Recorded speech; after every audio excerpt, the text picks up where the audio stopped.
people have been a part of this land. This land has nourished, healed, protected, and embraced them for many generations in a relationship of balance and harmony. As members of the San Diego State community, we acknowledge this legacy. We promote this balance and harmony. We find inspiration from this land, the land of the Kumeyaay. With that, I want to extend an excited welcome to you. I'm Dr. Marva Capello. I'm the director of the Joint Doctoral Program in Education. I've met you all before. I'm happy to see you here, excited to get started together. I want to take a moment to introduce our dean from SDSU, Dean Barry Chung. He's going to have a few words to welcome you, and then we'll hear from our dean at CGU as well.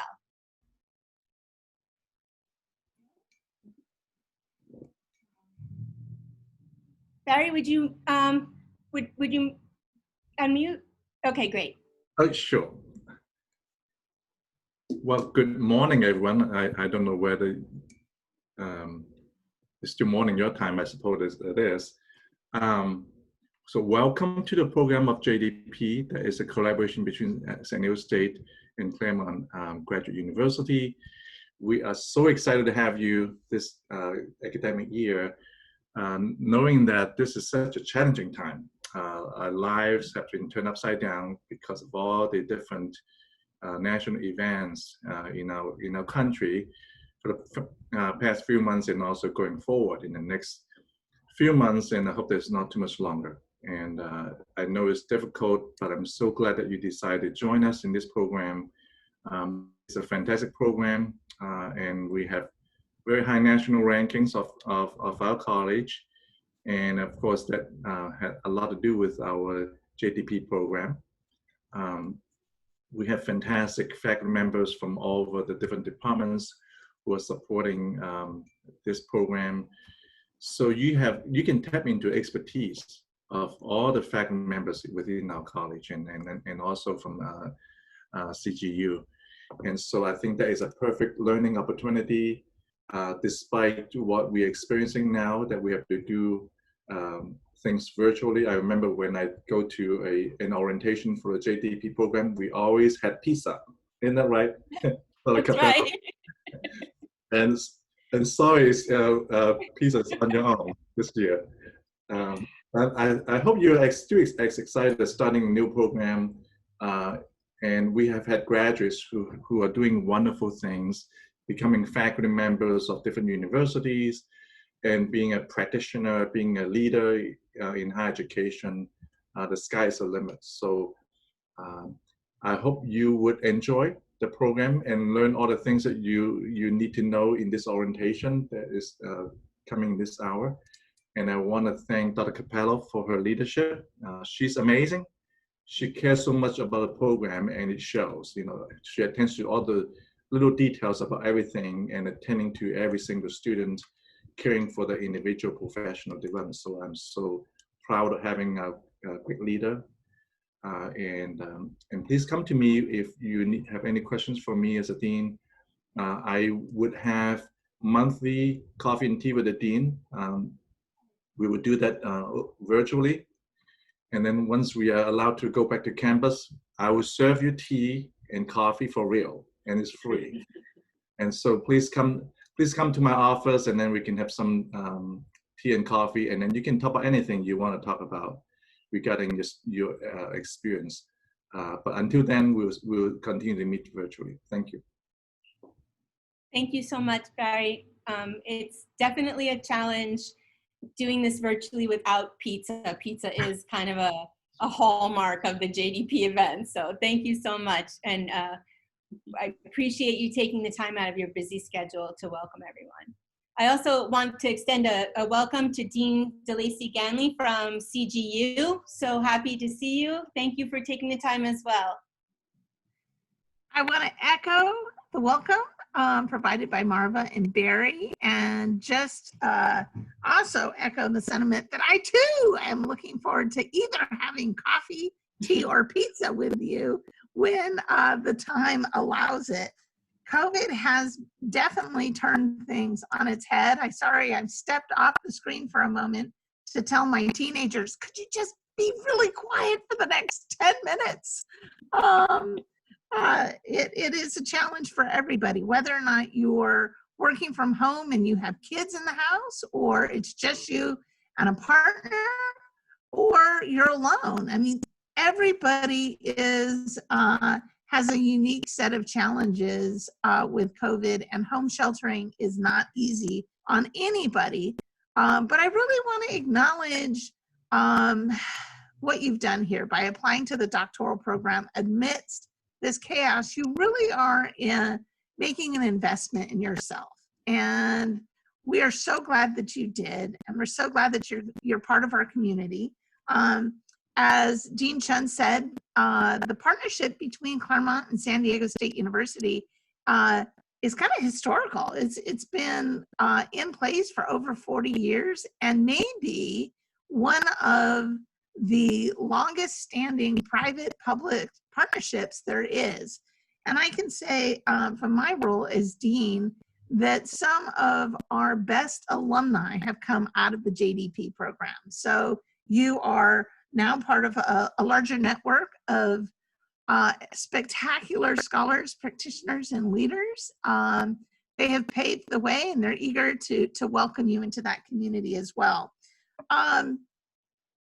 One of the things that I wanted to reiterate from the get-go is when you're moving through your program,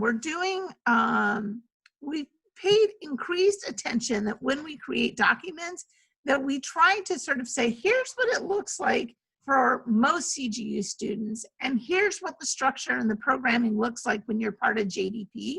I mention this because JDP students have slightly different requirements and milestones than non-JDP students. So when you're talking to somebody at CGU, whether it's an advisor or one of the staff members from the School of Educational Studies, be sure to identify yourself as a JDP student, because the information might be slightly different. Like, for example, most students at CGU can only transfer in 20 credits from their master's program, but San Diego State students can transfer in 24. So that's just a small example, but there are different requirements, and we want to make sure that we are giving you the correct information the first time around, so that all the bureaucratic noise of being a graduate student goes away and you can focus on what you should be focused on, and that is being a doctoral student, and focus on your classes and your research and submerging yourself into the scholarship. You know, you're in great hands with Marva and Fiona, but I too look forward to welcoming you onto our campus, and until then, seeing and connecting with you virtually. Welcome, everybody. Thank you so much, Dean Ganley. That was lovely. Again, I really wish we could all be together in person, but I do appreciate you taking the time to meet our wonderful new cohort of students. So thank you so much, both deans. I really appreciate you taking out the time today on a Monday in August to get us going. So we'll continue with the introductions. I know that you both have a lot on your plate, so I totally understand if you need to go on to other things, but thanks again for being here. So in terms of additional introductions, I want to introduce Team JDP. So that includes Fiona, who many of you have spoken to already. Fiona, wave, yeah. Fiona is the program coordinator. She is the front line, so she can help you and provide access for all the forms and all the procedures. She's really there, and if we were in our equity room, she'd be right next door, right there with us. So thank you, Fiona. I also want to take a moment to introduce our graduate assistant, Rika Barton. You'll be working a little bit more with her later. Rika's waving. Rika is starting her 3rd year, yay! So Rika's making her way through the program. She's been a part of the JDP team. This is her 2nd year as the graduate assistant, my graduate assistant, and working with the program. I also want to introduce to you, I saw Suzette is here. Suzette, can you wave? Suzette is one of our student assistants. Suzette has been with the program longer than I have. So she was even part of our team under the former director. And we are really happy to have her here. She works part-time for Misty, which is the Math and Science Teacher Initiative. Did I get it right? Yeah. And part-time for us. And I don't know, is Karen here, Fiona? Did you see Karen? I didn't see Karen. Okay. And then we have another additional student assistant, Karen Sandoval, and Karen is here to help as well. So when you send an email to Grad Prague, you're gonna be really reaching out to Suzette and Karen. That's who's on the other side of that email. So welcome, thank you so much. That's our team, those are your go-to people. Let's get started. All right, so overview. I am going to try hard to stick to the timing to make this all work. We have a lot to do.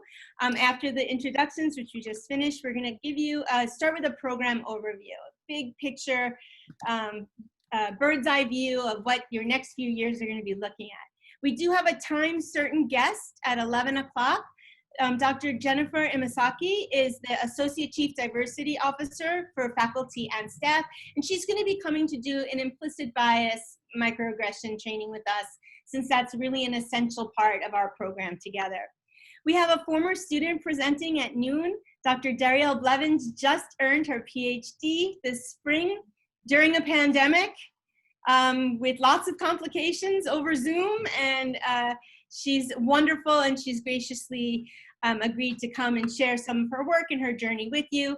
And then towards the end of our time together, we'll have some breakout rooms with students that are upperclassmen. So for example, Rika's gonna have a room, Darielle will have a room, and then we have 2 additional students coming, one who's in their 2nd year and one in their who's in their 3rd year, starting to give you a time to talk to other students without me listening in. And I think that's important because you are a cohort, and maybe our largest cohort ever, but you'll be taking classes with everyone, all 50 plus students that are enrolled in the JDP, because you're not doing a set of classes. Some classes you'll have with your cohort, with your incoming cohort, but you'll be taking classes with people at all stages of the program because it's individualized.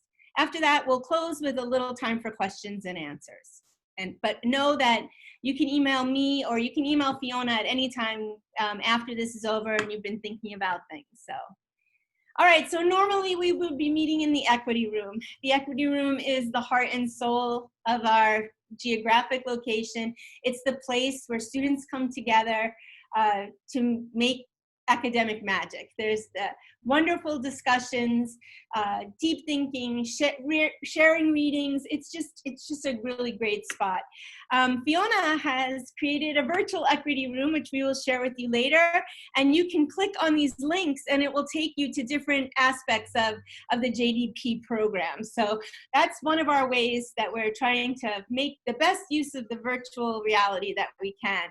In addition to this, we will be holding virtual equity room hours on Wednesday evening, and you'll hear more about that later. So sadly that we couldn't be here. I hope you all received the packets in the mail. So you should have received a red folder.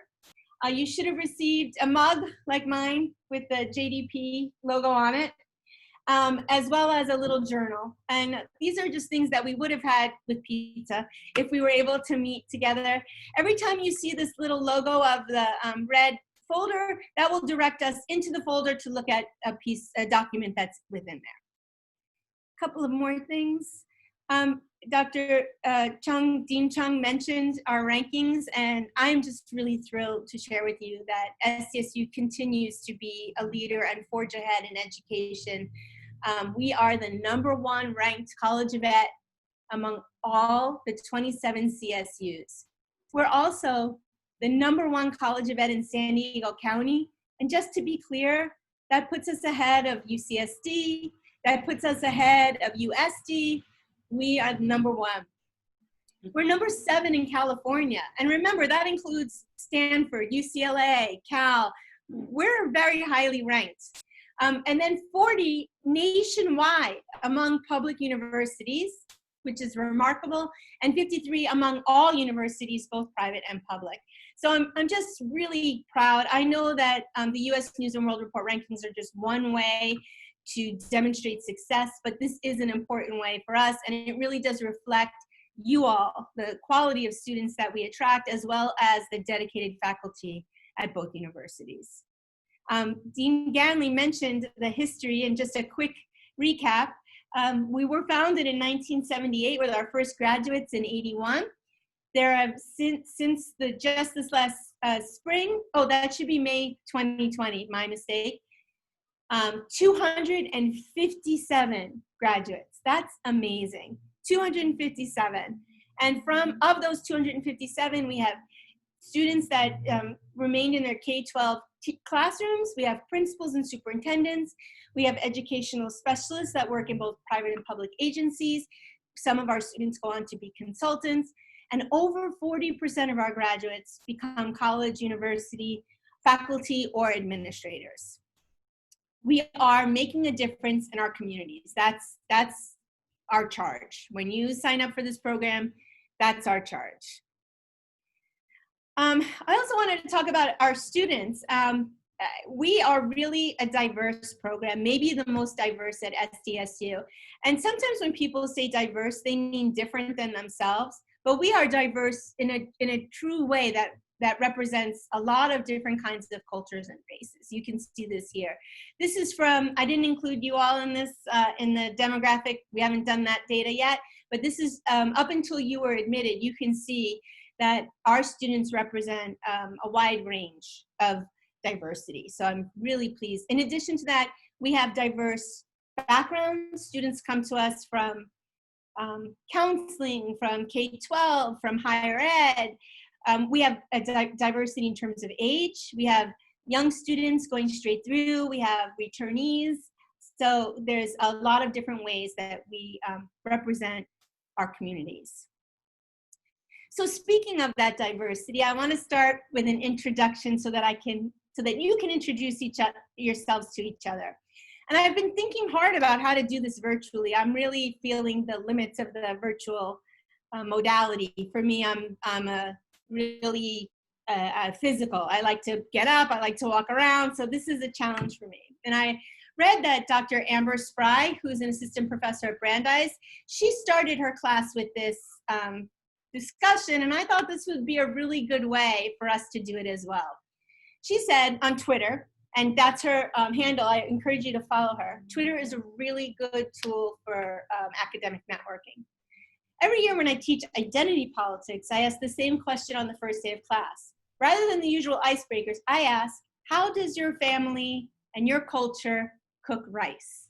So I want to discuss that today as our kind of icebreaker. And I'll start, and then I'll ask for volunteers also. And you can put your hand up if you're ready to go, but I'd like to hear from everybody. And if you wouldn't mind turning your cameras on when you introduce yourselves, that would be great too. I understand that they have to be off for bandwidth, no pressure. But when you're doing your introduction, I'd ask if you could please turn your camera on. So I'm Dr. Marva Capello. I go by Marva. I'm happy for you to call me Marva. My research interests are in the use of visual text for educational equity. I do this for praxis, so both in practice in classrooms and also as for visual-based research methods for qualitative inquiry. And I'm Sicilian, so the way that we prepare rice is called arancini, and it's a ball of rice, usually with something stuffed inside, like either a little surprise of cheese, or some places in Sicily do like a ground beef with peas inside, but it's a ball of rice. And it's a lot of work, so for us, we usually only do this for big occasions, special occasions, okay? Can I ask some volunteers, maybe I should stop sharing my screen for a minute so that we can see everybody. Let's do that. Much better. Okay, who'd like to go next? Thank you, Nicole. Hi, my name is Nicole. I'm so excited to meet all of you, even virtually. It's really exciting to see others who are also kind of embarking on this new journey, and I hope we can become friends and get to know each other. My research interests at the moment, we'll see if they change, but I'm interested in adolescent literacy, and specifically kind of the intersection of thought and language and how that can lead to moral empowerment of young people, and that they can really take charge to participate in the transformation of their own communities. And I'm also interested in entrance to university for students from disadvantaged backgrounds. I've lived in City Heights for the last 10 years, and I hope I can concentrate my research there. And I'm Persian, and so we eat a lot of rice. We eat basmati rice. And to prepare the rice, we parboil the rice. So it's like al dente, and then you have to strain it and rinse it so the starch comes off, and then you steam the whole thing. But what Persians love, maybe if any of you have had Persian food, is we love to make the bottom of the rice crispy. And so we'll either put bread or potatoes, and we call that tadig.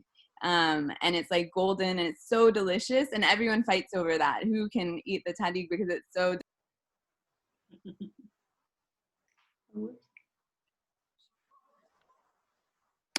No. You got muted by accident, Nicole. Oh, that's okay. I was just saying, if we ever have a potluck, I can bring some and you can all try some. Oh, that's great. Oh, that would be a fun idea if we all, like, when we finally get to meet, we all bring in our rice dishes, high carb, but yeah. Thank you, Nicole. Who'd like to go next? I'll go next. Thank you. Hi, my name is Inyuba Flores. My concentration is, I'm planning to concentrate on education and migration and the second language students. How my family cooks their rice is with some garlic, onion, and we actually boil it to get it white. And then once it is cooked, we put some white cream, corn, and some cream cheese or cheese that it can melt. And that's how we do it. Thank you, Julia. Welcome. Thank Who you. else would like to tell us about their rice?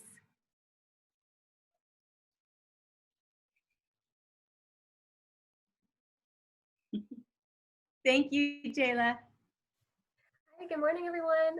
Can you hear me okay? Mm-hmm. Okay, good. I'm really excited to meet you all. I'm excited to meet my whole new cohort and everyone on the team. I grew up with a Japanese grandmother and a Chinese grandmother, so I learned 2 different ways to cook rice. They're very, very particular about like the water ratio with the rice. So my Chinese grandmother would have us like measure, like up to your finger. So as long as it goes up to like this part of your finger, the rice is perfect. And then my Japanese grandmother used like the classic rice cooker, and she would usually make the rice. So I didn't learn. I wish that I took the time to learn more from her and how she cooked her dishes. But I love this question, and I can't wait to get to know all of you. So thank you, Jayla. Welcome.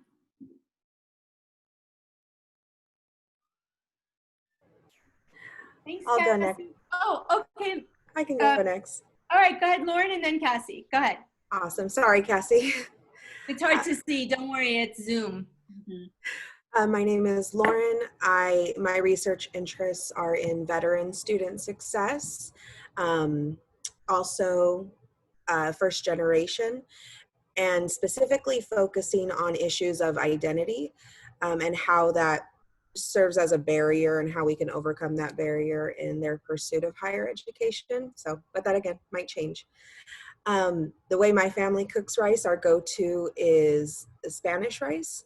So we fry it first, and then once it's brown, not too brown, do not burn it or you'll ruin the whole thing.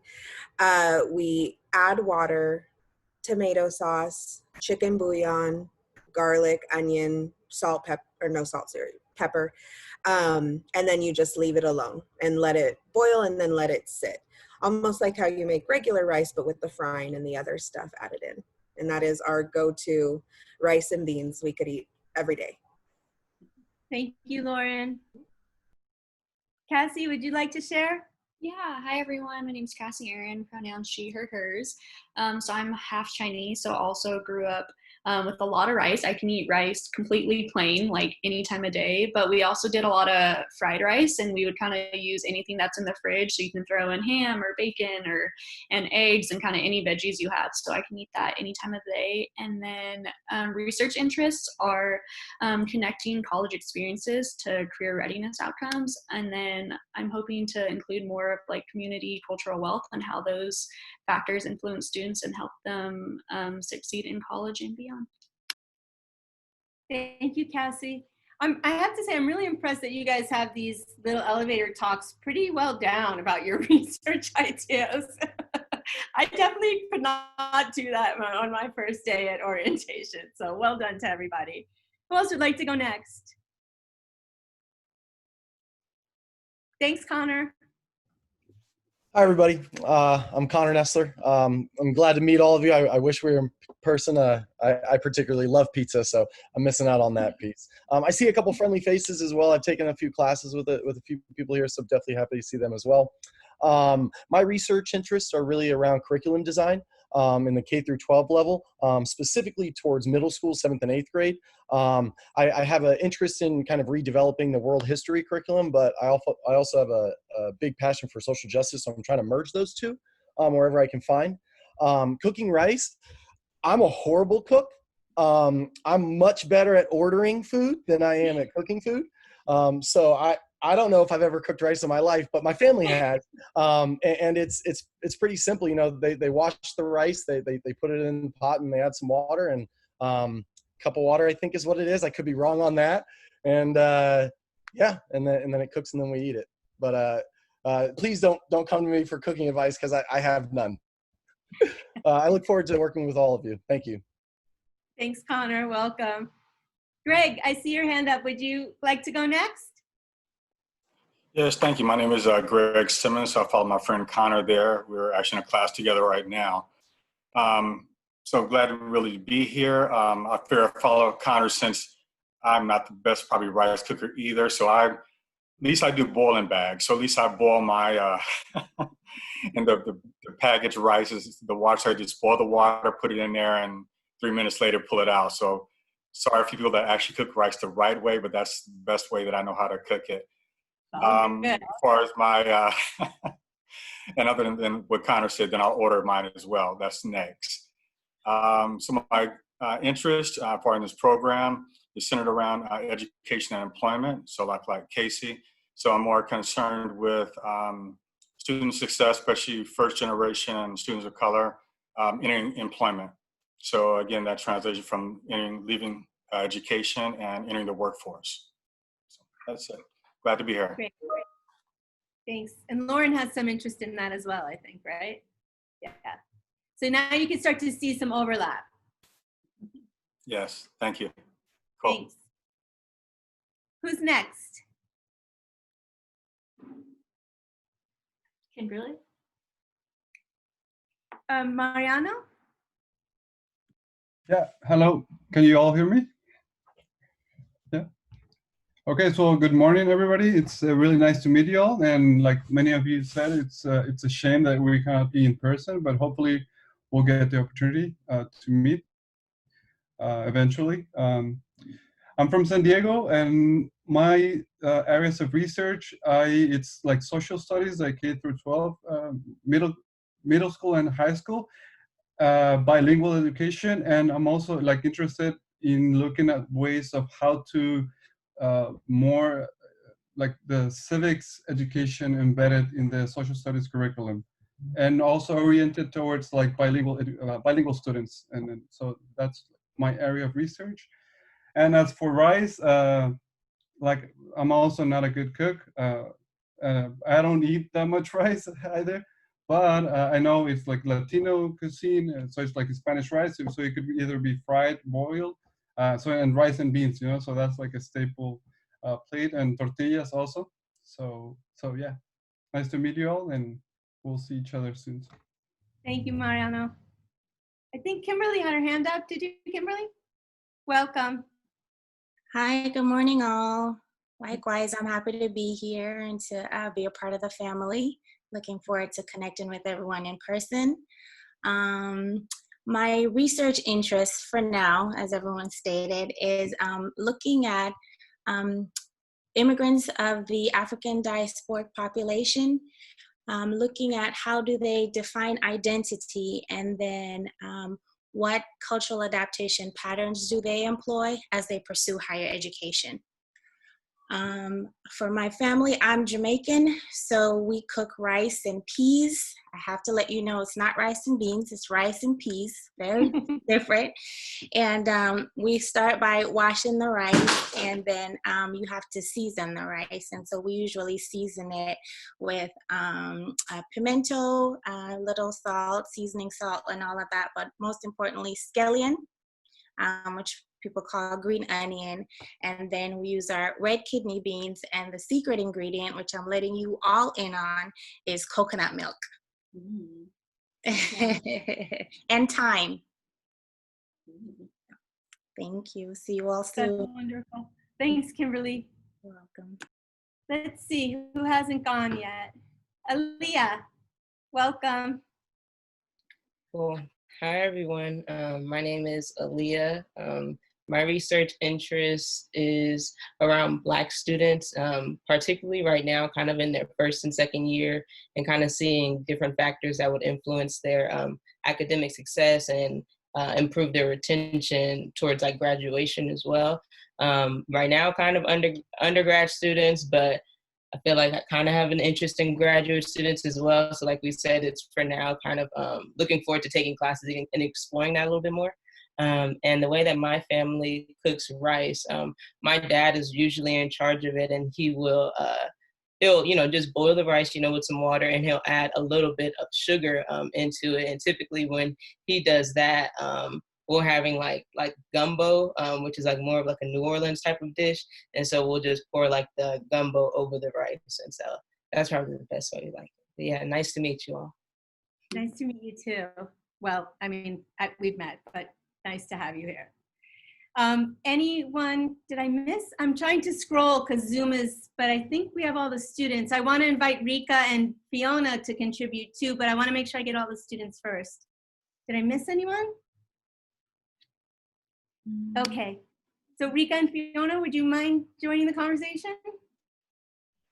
Again, I'm Rika Barton. I'm entering my 3rd year, and I love how everyone said your research interests for now. I want to let you know that they are still going to grow and change. I'm entering my 3rd year, and I can say my research interests are somewhere around dual language education, the experience of Black girls in elementary education. However, it's still moving and narrowing and growing. As far as race, so my mom is from Virginia, my dad is from North Carolina. So if we were making rice in Virginia, it was butter and sugar. If we made rice in North Carolina, it was butter, salt, and pepper. And in my family, rice wasn't a standalone dish, so it always was just a side to accompany something. So we put chicken and gravy on it, or we used it for some other part of a bigger dish. And welcome. I'm so happy to see you all. Again, I echo all the sentiments of not being able to be in our equity room, but we will bring that magic goodness to you through our virtual means. Thanks, Rika. Okay. Fiona? See, I'm Fiona. I'm the coordinator, so I've been emailing everybody. But let's see, in regards to cooking rice, I pretty much just go to Google and I look up how to cook up rice. So I just boil it normally. Sometimes I'll add butter and salt. Or if I'm really like feeling lazy, sometimes I'll get some microwave rice, which is definitely not as good, but it's easy. So yeah, and usually rice is like a side dish for me. Not too much of a Thank you, Fiona. That's I don't know if Suzette is still here, if she wants to chime in. I'm not sure. Okay. All right, well, one of the reasons, I'm going to go back to sharing my screen for a second, for a little bit. Okay. So one of the reasons I thought this was such a great icebreaker or virtual icebreaker is because not only does it show us how diverse we are, that there are lots of different ways that we make rice, but I also want to point out that there wasn't one right answer. We all had different right answers. Some were similar, some were really different. We have the beans versus peas. Everything is right. So that's an important aspect when we are moving forward in this program, especially around social justice, to recognize that there are different things that are right, different cultural norms. And so I thought that would be a good way to start. So speaking of which, I want to jump in right away with our mission, because this is essential. We're not a regular PhD program in that everything we do focuses on our mission. So whether you come to us with a background in ed leadership or counseling or whatever your background is, we do come to this through the lens of social justice. So our goal is to develop scholars that are committed to social justice. And so we focus on research on democratic schooling, the improvement of educational systems serving diverse communities, and in a larger way, social justice and equitable educational outcomes for all students. And the reason that we do this is to make a difference to our students and the communities that we serve. So for the first time, we're going to dig into that folder. And if you didn't get it in the mail yet, please send Fiona a little note so we know, but everybody should have gotten them by now. And in your folder, you'll see on the right side, about two pages in, is actually our mission statement. And this is so critical to our program that I'm going to ask you to review this with me. Take a couple of days and think it through, look online, but I'd like you to sign it and send it back to Fiona, because this shows your commitment to our mission, which again is essential to our identity as a doctoral community. So the mission of the Joint PhD Program in Education offered by SDSU and CGU is to develop scholars who are committed to research on democratic schooling, social justice, and should be equitable, educational outcomes for all students, and the improvement of educational systems serving diverse communities. I must have copied and pasted from an old one.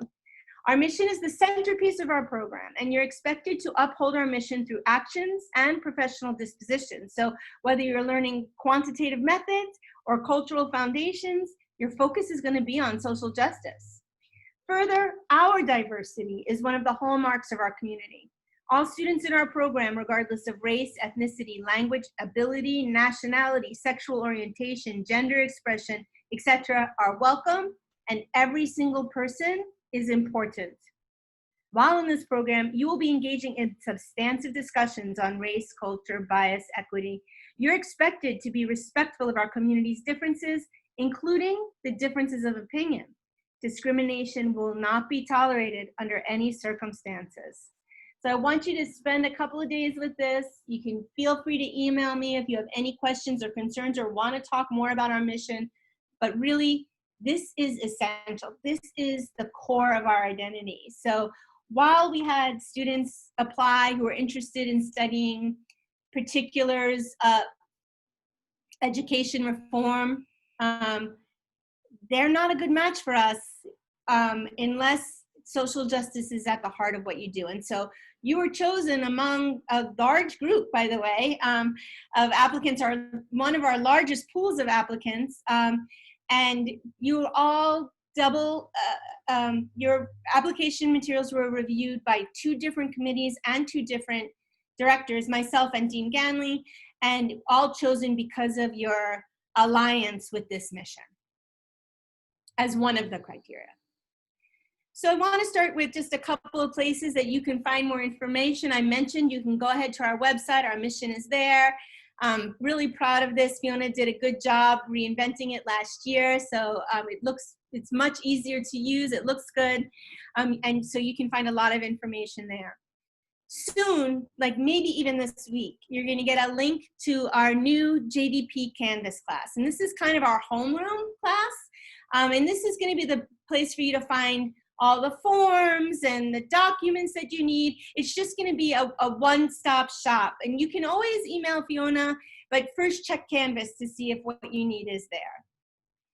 And then you're going to be receiving the handbook. And this is ready to go. I just didn't want to send it out before orientation because it could be overwhelming. All of our policies are laid out explicitly in this document. So anytime you have a question, this is a good first place to go. You're going to get a PDF of this in your email, but it also will be posted on the Canvas site for your review. It will include links as well. Okay, so let's talk about the program. I'm going to go through a little quickly because I see we just had 20 minutes before our guest arrives. I was hoping we could take a little 5-minute break before that, but I'll do the best I can in the time that we have. So our program milestones, we're going to walk through this together because it's a lot on day one for you to have it all. So know that this exact graphic is in the handbook, and we will be identifying each of these little elements as we go through. So I'm not expecting, there's no quiz at the end of the day. I just want you to have kind of a bird's eye view, a big overview of what is expected of you during the program. So it includes coursework, and we'll talk about the particulars.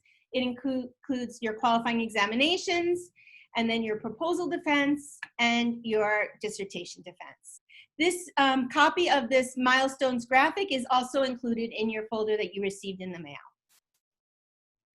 So let's start with coursework. And some of you started this summer. I'm pleased to hear that.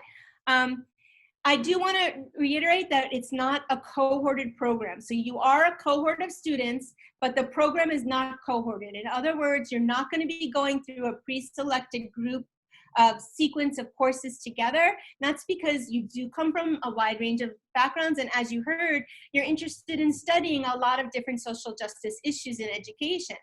So there are a few required classes, very few, but really you're going to plan your program independently as an individual with your advisors. More to come on your advisors later, but you're going to be hearing about them very shortly too. So coursework includes 72 units, and as Dean Ganley mentioned, you have 24 units at SDSU. That it's typically 8 3-unit courses. It can include 1 master's level course, so if you see a 600 level course that Ed Leadership is offering, for example, and you want to take that, we can allow a one-time.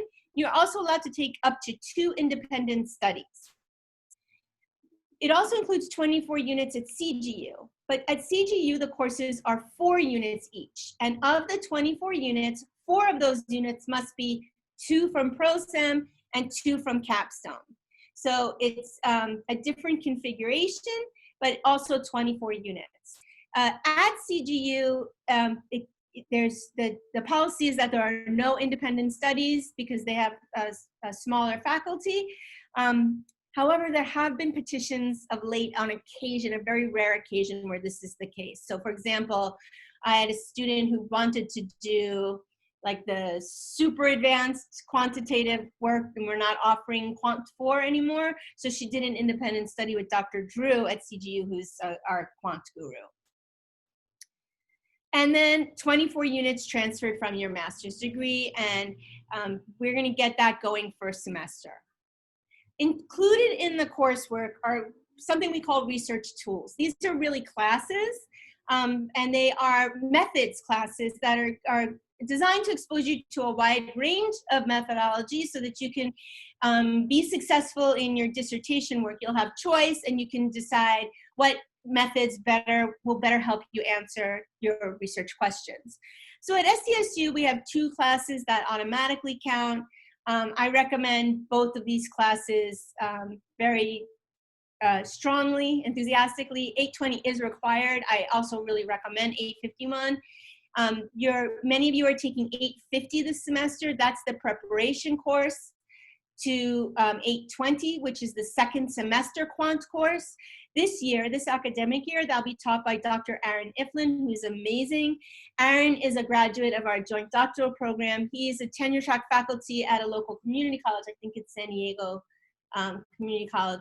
But we hire him back because he's so good to do this. So I really recommend, and especially for those of you like me who don't have a strong statistical background, taking the 2 courses in fall and spring makes really good sense. Qualitative inquiry this year is going to be taught by the wonderful Dr. Felicia Black. That will be in the spring. At CGU, there are more offerings that you can use, including quant research methods and a practicum, and then multivariate analysis, advanced statistics. So that's the sequence. There's also qualitative inquiry class, and then 601, which is Dr. Pake's class, which I really, really recommend to everybody.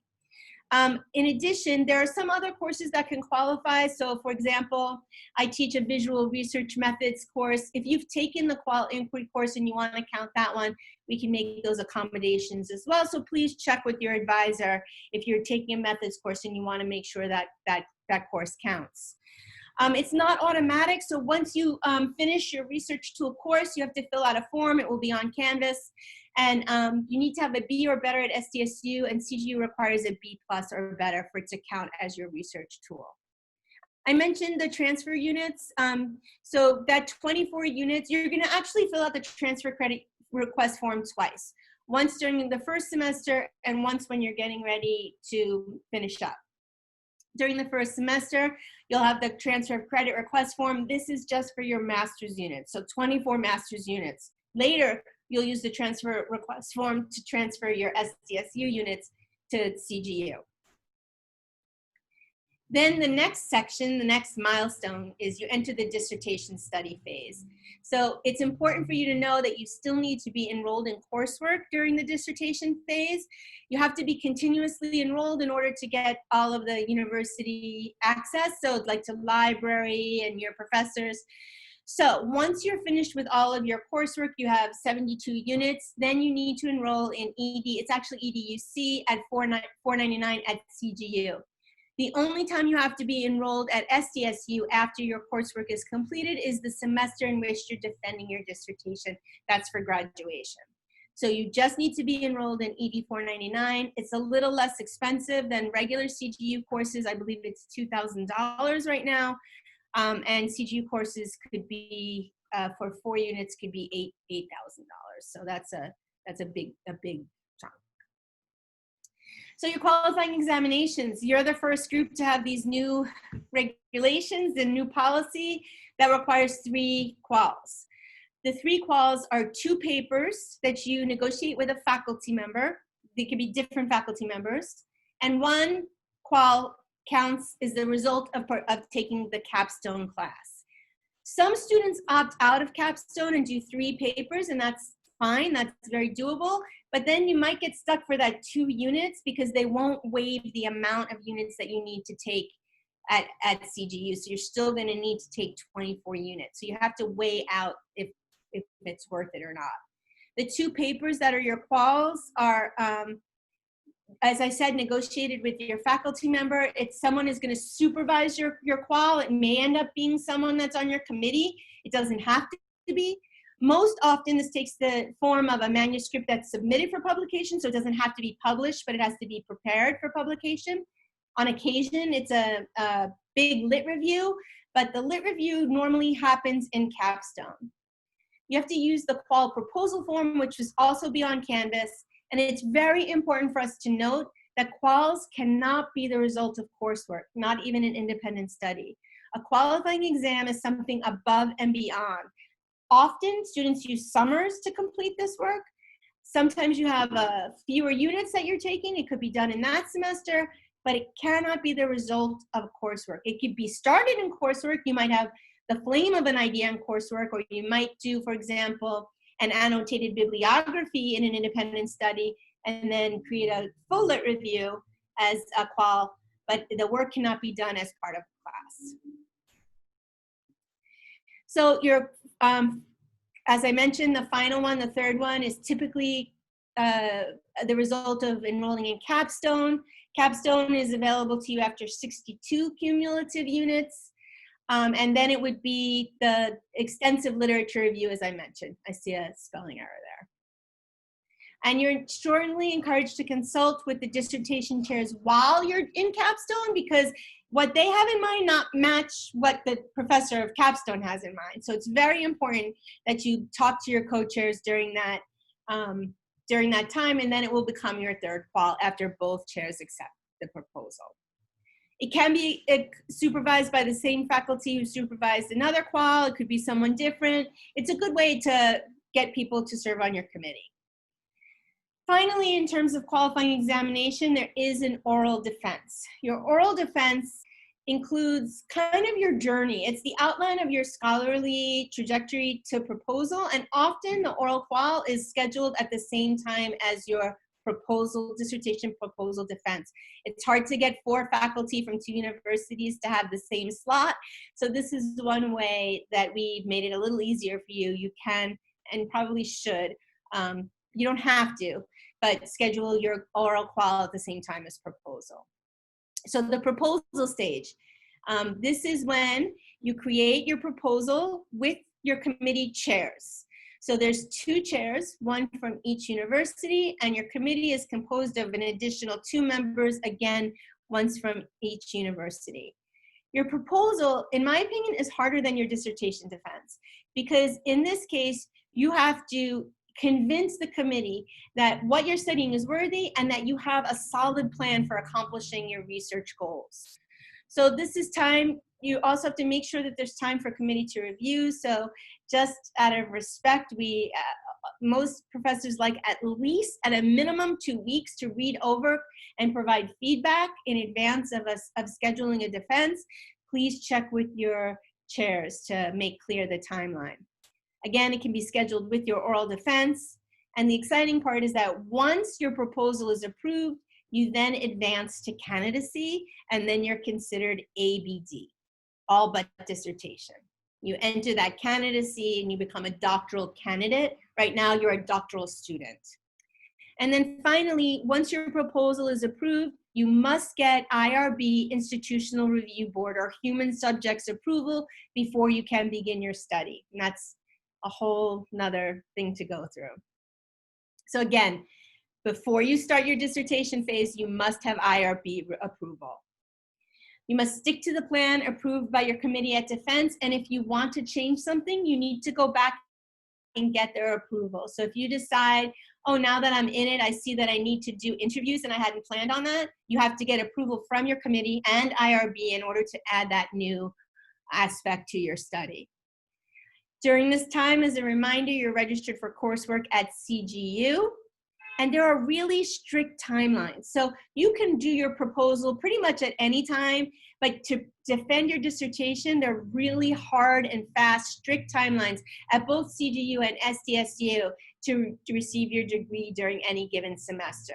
So it's really important. There's the dissertation preparation and the dissertation defense come in this phase. And so that's really the following of the milestones. However, there are things that you need to do after graduation, after defense. I don't think we need to get into them now. It's just confusing at the end.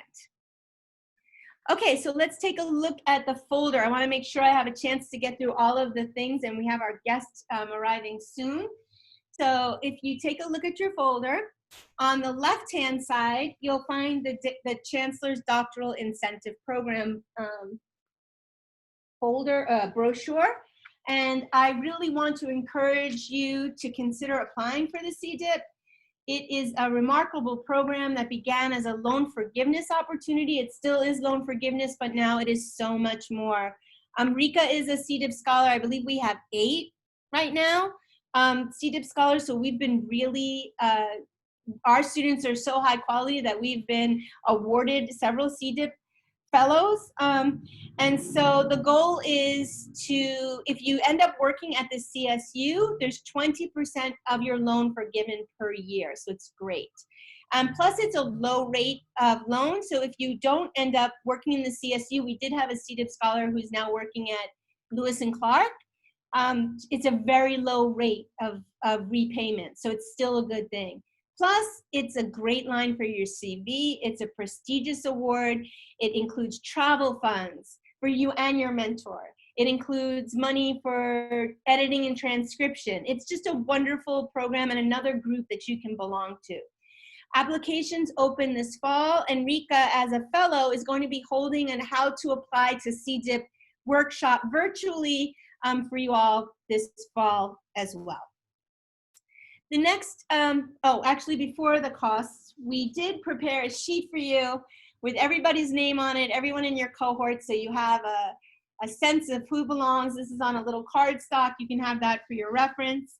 And then behind that, we have all of the financial information, the program costs, pardon, SDSU Money Matters, and then the financial aid application as well. On the front of the right, we have the Stay Connected. And this is a great way, and some of you already are following us on Instagram. Instagram is our most used social media, but we are increasing our visibility on Twitter.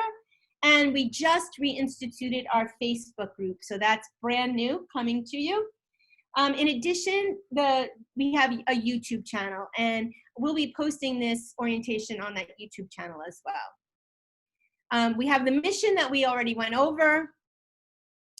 Next, you have an advisor sheet, and this is the same sheet that your advisor will get as for your initial advising.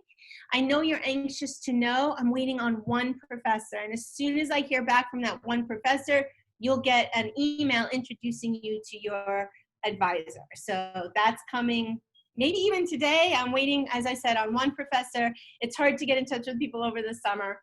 Some of you will be GAing. Unfortunately, I can't offer GA ships to people that are employed by SDSU, but we can offer GA ships. Several of you, those are already set. We heard from several of you that want GA hours. And whenever possible, I placed your GA ship with your advisor. It didn't work out for everybody, but whenever possible, I was able to give your GA work with your advisor, so that will help to build your relationship as well. Okay, behind that sheet is a list of courses, and you have the full list of courses that are going to be offered at SDSU for the whole year, as well as a sheet that lists all of the courses, not all of them, but most of the courses that we offer traditionally at SDSU. We do have one-offs or proposed courses. So for example, this semester we're offering a course on governance and policy because I felt that we didn't have one. I asked a faculty member to lead that. So Doug Fisher is going to be leading that course along with the Villarreal brothers, so or Villanova brothers. So that's a course. It has $8.95 because we're trying that course out. And then finally, you have the academic calendars from both universities tucked away behind. Okay, so we're just at 11, and I saw that Dr. Miseki has arrived. So I'm going to say hello to Jennifer. Jennifer, the timing could not have worked out better because I have you on the next slide. How perfect is that? I want to make sure you're here. Let me see. Are you all going to take a little break, or I don't know how long you've been going already? From 10, do you want to take, we could take a 5-minute if that works. Let's do a 5-minute, everybody, and we'll come back. Please be prompt because I've asked Dr. Miseki to cut down her normally longer presentation to just 45 minutes. So just a quick 5 minutes to stretch, get a coffee or so during a very busy summer at DEI, like very busy with lots of events happening. We were just talking about one that was for faculty members teaching this fall as part of a larger SDSU Flex movement for virtual delivery. So I also want to thank you as a friend because we've been creating opportunities to work together for several years. I've always appreciated you as the former CTL, Center for Teaching and Learning Director, and supporting my work that way. And I'm just really, really happy to have you here. And I'm glad that the doctoral students will get to see your face and know you right from the very beginning of their journey at SDSU. So thank you. Thank you for inviting me. Thank you for having me. In my current role, I don't get to do a ton of these kinds of conversations anymore. But when we can't work out schedules for the other folks who are doing them and I can jump in, I will often try and take the opportunity. So hi everybody. I know a couple of names and faces in here. So good to see Cassie and Aaliyah. Marva had asked me to come and talk to y'all about implicit bias and microaggressions. So I know that this may be material that some of you are familiar with. It might be new to some folks, but this will be a pretty basic introduction to the concepts. The division of, we were the Division of Diversity and Innovation. We are now part of the Division of Student Affairs and Campus Diversity. But we have been doing these trainings, these workshops for faculty and staff across campus. And part of the reason for doing this, even if it's pretty foundational, is to make sure that everybody kind of has the same vocabulary, that we all are talking the same language, and have a foundation for at least continuing these conversations. So I'm going to go over kind of what implicit bias is, why should we be talking about this, and then go through quite a few examples of microaggressions, talking about what exactly microaggressions are, you know, why do they happen. We'll talk a little bit about things we can do to sort of avoid them, and really think about why, you know, they're considered a problem and why they're harmful. Okay. I always like to start, given that these conversations can sometimes carry the potential to be uncomfortable for people. I want to make sure that we all sort of agree on some really basic ground rules for our interaction together. Normally, when I have more time, I would try to co-create these with my group and ask you all to kind of come up with what you think are important ground rules for productive conversation. Given that we don't have a ton of time, I'm just gonna kind of put these out here. These are the ones that I think come up the most often, thinking about being respectful. One way, if things do come up that you are confused about or disagree with, I do always ask folks to come with curiosity. That is, ask for clarification before jumping to conclusions about what was intended or what was meant. And one way to kind of make sure that we stay that way is to really focus on, when you ask those questions, using I statements, right? I heard this, or I think you might mean this, but I want to clarify. You know, just trying to think of ways that we can ask for that clarification without creating defensiveness on the part of the original speaker. We don't have a ton of time, but I do want to just make sure that folks are comfortable with these. Does anyone have anything that they would add to this? Either feel free to unmute yourself or throw something into the chat box if you want to add anything that you think we need here.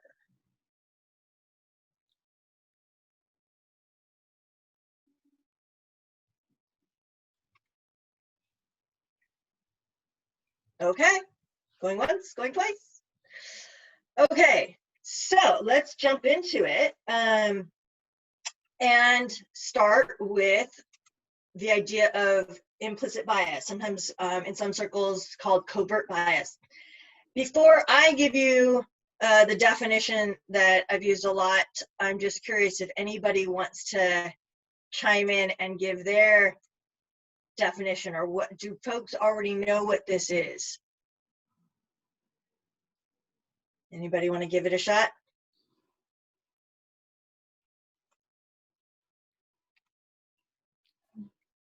Oh, sorry. After you. Connor, why don't you go ahead? I think I think Marva was just saying, don't be shy. Oh, okay. Sorry. Yeah. So my understanding is that it's kind of this unconscious predisposition towards certain things in society. Harvard actually has an awesome bias test, and they've actually edited it recently. They've added a few topics and they've changed the questions around a little bit. I took the test about 5 or 6 years ago, and I took it again this year. And it's interesting to see how that's changed. But it's really this kind of unconscious understanding of the world that is usually swayed in one direction because of those social experiences that one has had growing up. That's good. You touch on a bunch of things in that. You're absolutely right. And I can share with Marva some resources. She probably has already shared this with you all. The website you're talking about, Project Implicit, is a great one for kind of thinking about our own implicit biases. There is an organization, the Kirwan Institute, that's done a lot of work on implicit bias and sort of documenting implicit bias in different areas. And so this is their sort of definition. And there's a couple of things here that I want to highlight. One is that it really is implicit, right? We're not talking about conscious thoughts. We're talking about things that we may not even know that we believe. So it can be involuntary. The other thing that I think is important is that everyone carries implicit bias about other people, other things, and that, as you'll hear me say a bunch of times, implicit bias in and of itself, it just is. It's a characteristic of being human and being part of a society where we interact with other people. The word bias in general tends to have kind of a negative connotation, right? Most people use the term bias to mean something negative. And in some ways, we often talk about implicit bias in negative ways as well. But there are also, you can have positive associations that are also a bias. And so the bias itself is not the problem. It's what happens because of that bias. And we'll talk a little bit more about that. Okay. So just to be clear, when I talk about this bias being sort of involuntary and automatic, one exercise that I really love to kind of highlight this idea of things that are activated involuntarily, it's something called the Stroop test that psychologists use. And I know some of you have seen this before, and if anybody is colorblind or has issues with distinguishing colors, I apologize, because that's part of this exercise. But I'm gonna click through, and there's gonna be a bunch of words that show up on the screen. And what I'd like you to do just mentally is to think about saying, actually you're all muted, so go ahead and try it. Say the color of the font that you see. Don't read the words, but just say the color of the font that the words are in. All right? So here's the first set of words. So blue, yellow, red, purple, black. Right? That's the colors of the font. Fairly straightforward. I'm going to put another set of words on the screen that will also be in different colors. And again, I want you to try to say the color of that you see in the font, not reading the words. All right, here we go. Yellow, red, blue, green, purple. Okay. Is there anyone who was able to say the second set of colors as quickly as you said the first set?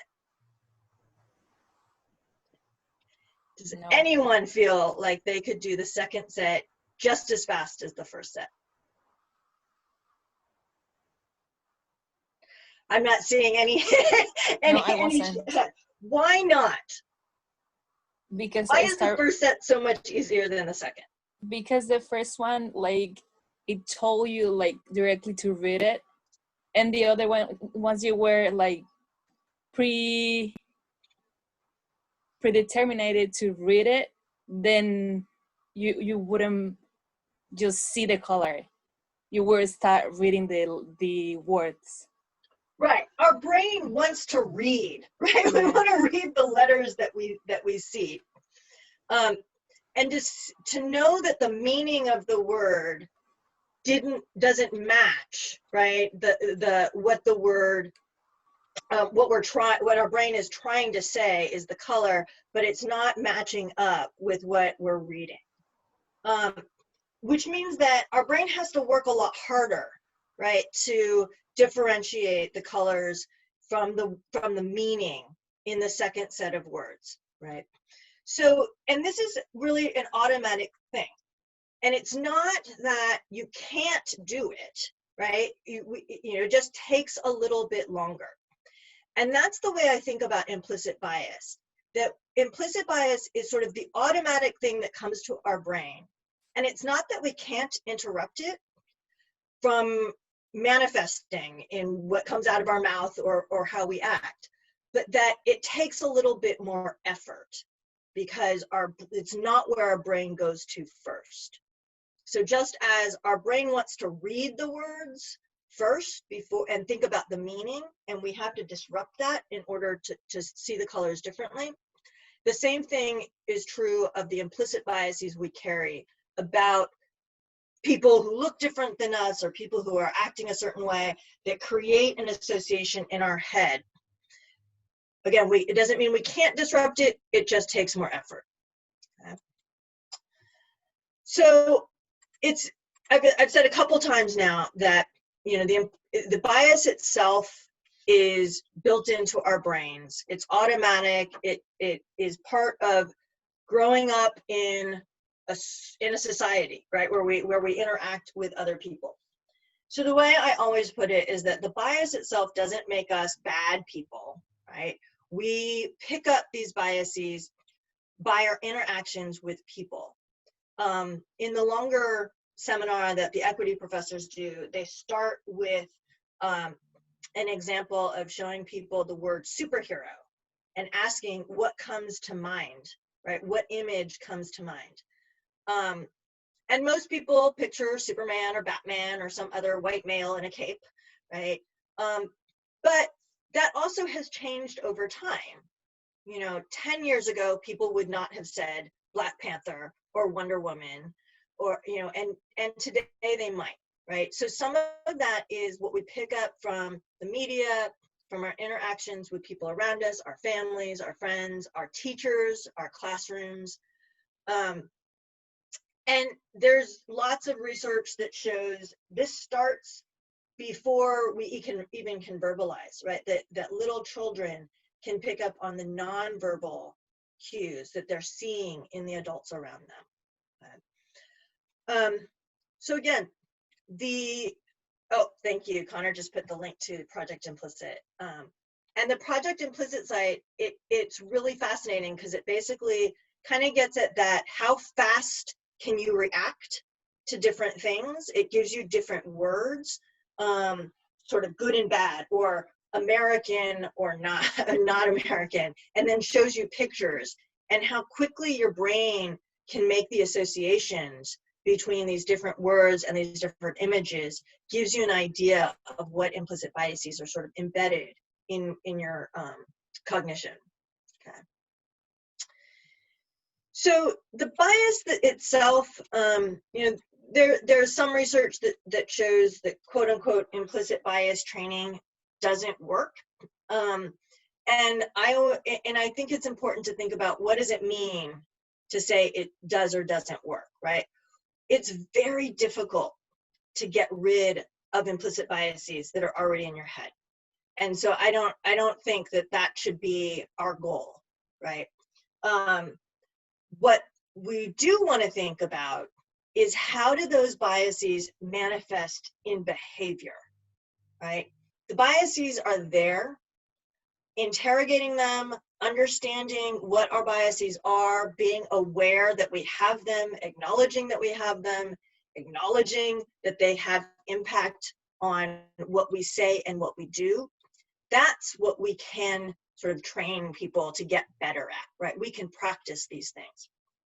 So if we think about the impact that implicit bias has when we start going out and interacting with other people, right?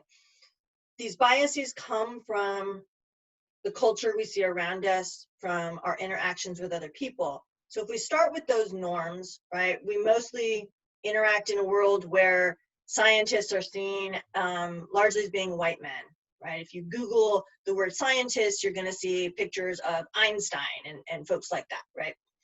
Which can generate an implicit bias in our brains that scientists are supposed to look like white men. And then that can manifest in what we call microaggressions, in which as a woman or as a person of color, I never see someone who looks like me in a science classroom, which can lead to me feeling like I don't belong in a science classroom, which makes me think I don't like science, or it's just not for me.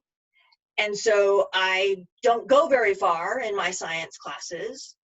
And the arrow back to the beginning is emphasizing the fact that this really is a cycle, right? It can become almost a self-fulfilling thing. Like if I never see anybody who looks like me in the sciences, then I'm not gonna wanna go into the sciences. And that perpetuates the norm of scientists are only white men.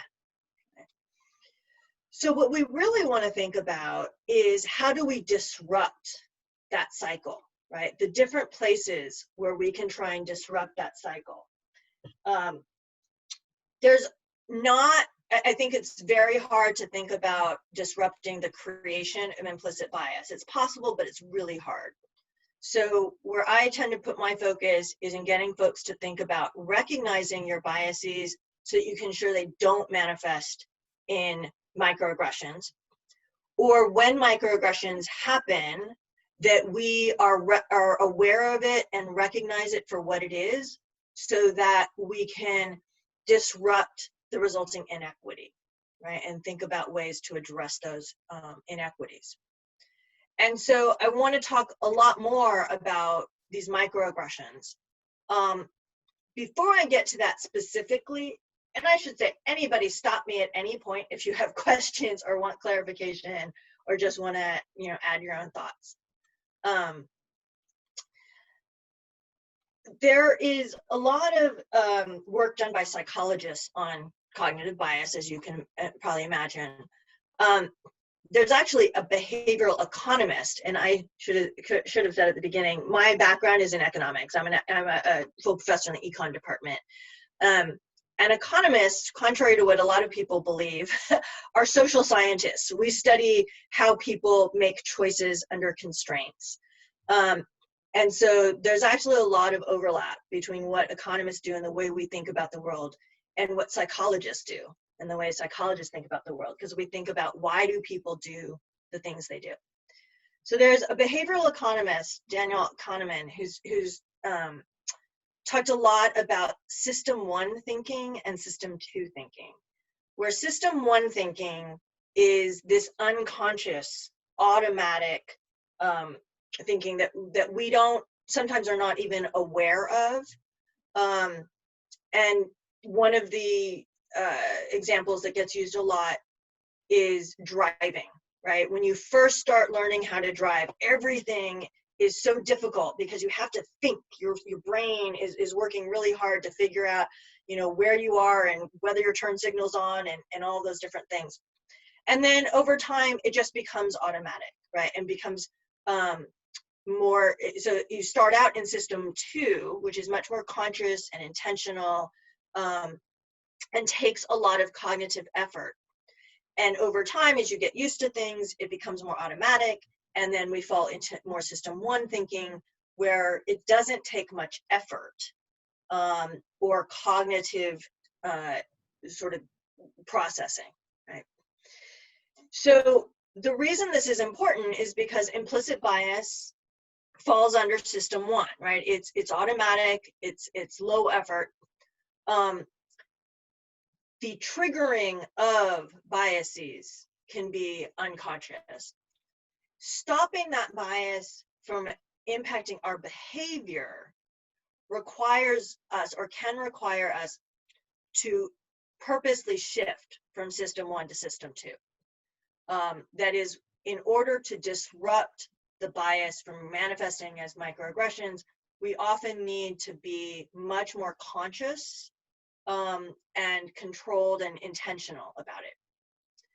The other reason that's important is because even when we have really good intentions and we're trying to do that, system one thinking is much more likely to drive our behavior when certain conditions are in place. When we have incomplete information, we rely on these sort of mental heuristics. When we are under some sort of time constraint, when we have to make decisions very quickly and we don't have the time to slow down and be intentional, or in general, when our cognitive sort of control is compromised, that is when we haven't gotten a lot of sleep, when we're really stressed out, when we're in high anxiety situations. And that's why, honestly, we see a lot of implicit bias and microaggression resulting in microaggressions in certain situations, right? Policing is the big one that people talk, has gotten a lot of obviously attention this summer. But if you think about the situations that law enforcement officers find themselves in, it has a lot of that, right? You got incomplete information, time constraints, and it's highly stressful. So it's not, I'm not excusing that, but I'm talking about why it's so difficult to change that, and to think about how we disrupt those biases from translating into microaggressions. The same is often true in healthcare and honestly in education, right? So this is something for educators to be particularly aware of. Okay, questions about any of that?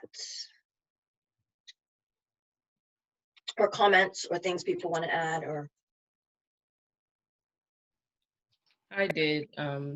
So I had a kind of a question or a clarifying for the previous slide where it was kind of the example. Right, and so to the disadvantage slash microaggression. So I definitely see like how it says women and students of color do not see anyone who looks like them in the classroom. And so I definitely think that's a disadvantage. And I was wondering if like a microaggression maybe would be like, you know, if a professor or someone would say to like a student who like maybe is a, you know, like say a Black female in a classroom and maybe says like, you know, I'm surprised that you performed well on this test, or, you know, I'm shocked to see you in here, like type of thing. Like, would that also be an example of maybe like a microaggression? And then like the resulting inequity also is like, or like more the idea that's taken away is that like, you know, maybe like African-American women, or like you said, women and students of color are not typically in those classrooms. So that was just kind of a thought too that I had. Absolutely. Yeah, this example is one possible, right, manifestation. But this is also the important point. A given bias, a given you know, assumption about a group could manifest in different ways, right? And a lot of the examples actually of microaggressions that I'm going to talk about are verbal, things that people say, or actions, behaviors that people do. But we can also think about microaggressions as being environmental, right? It's just kind of what you see around you or don't see, as the case may be, right? But microaggressions can take a lot of different forms, for sure. So speaking of microaggressions, because we've used the term a bunch now, I want to make sure that we're all on the same page of what that means. So we've just heard a couple of examples, right? But can anybody sort of tell us in general, more generally, what microaggressions are?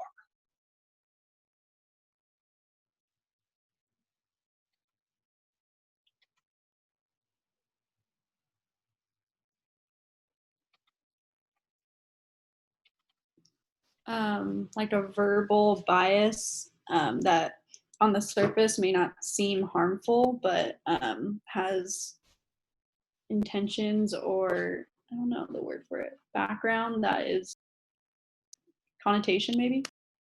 Okay, that's a really key piece of it, what Cassie just said about that microaggressions are not always what they seem on the surface, right? Like what is said or done is not the same as what is implied, right? So the psychologist Gerald Wong Su is probably best known for work on racial microaggressions. But I also always try to be careful to point out a lot of the examples and a lot of the most common microaggressions that we talk about do connect to racial identities. But one can microaggress people for any number of other identities, right? LGBTQ comes to mind in particular, and ability or disability.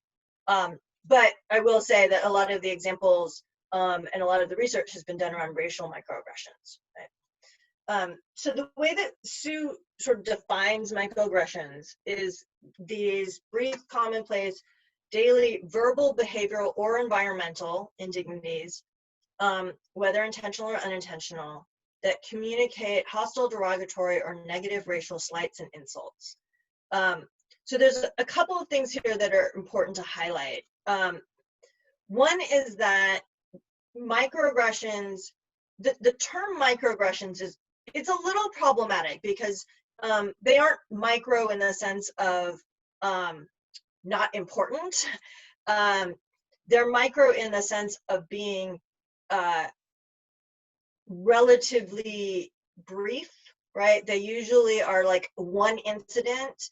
The issue is that they happen over and over again. So they are common. We can also think about the micro here as being micro in terms of interpersonal. Again, I'm an economist, right? So most people are familiar with the terms microeconomics versus macroeconomics. And this is the micro, like microeconomics.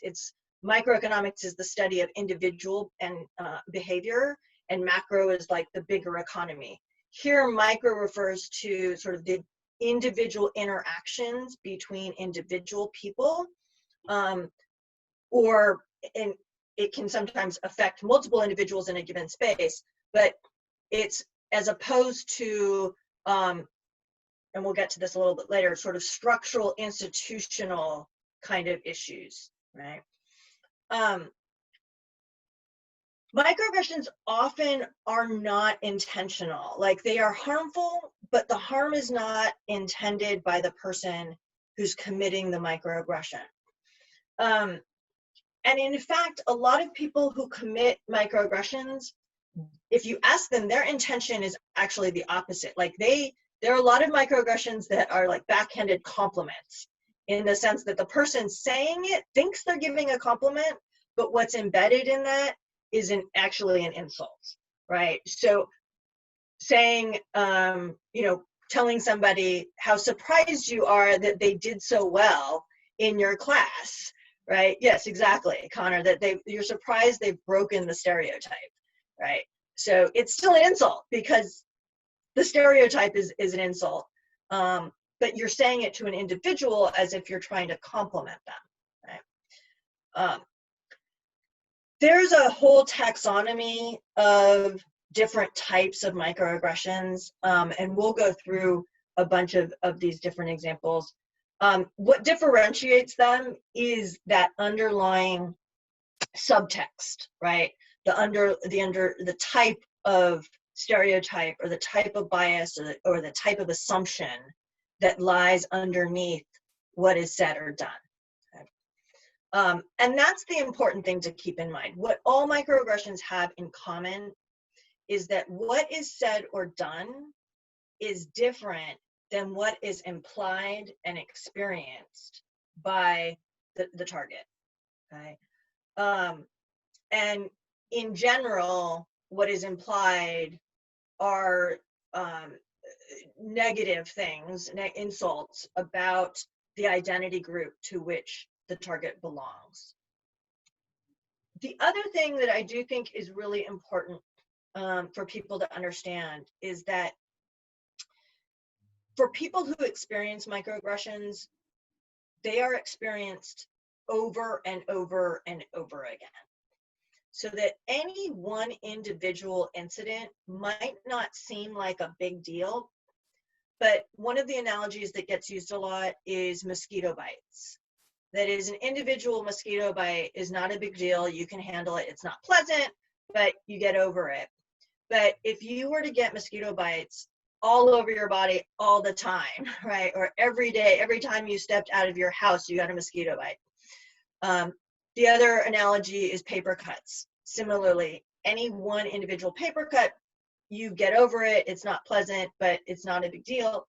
But if you get a paper cut every day in the same place, or every time you pick up a piece of paper, you get a paper cut, you start to want to avoid paper, right?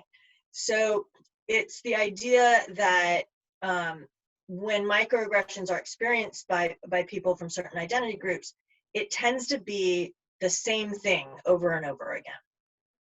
So keep that in mind as we look at some of these examples, because again, individually, they might not seem like a big deal if you only hear it once, but it's when you hear it over and over again, and knowing that these comments and these experiences convey or carry this underlying implication that's really not very positive. Right? So one of the most common microaggressions that we see in education is assuming something about someone's intelligence based on their race or their background, right? As an Asian American, I've been on the positive receiving end of these assumptions, in the sense that people think I'm good at math or assume that I'm going to do well academically. But more often with folks, for Black and brown folks in particular, the assumption is that they're not going to do well academically.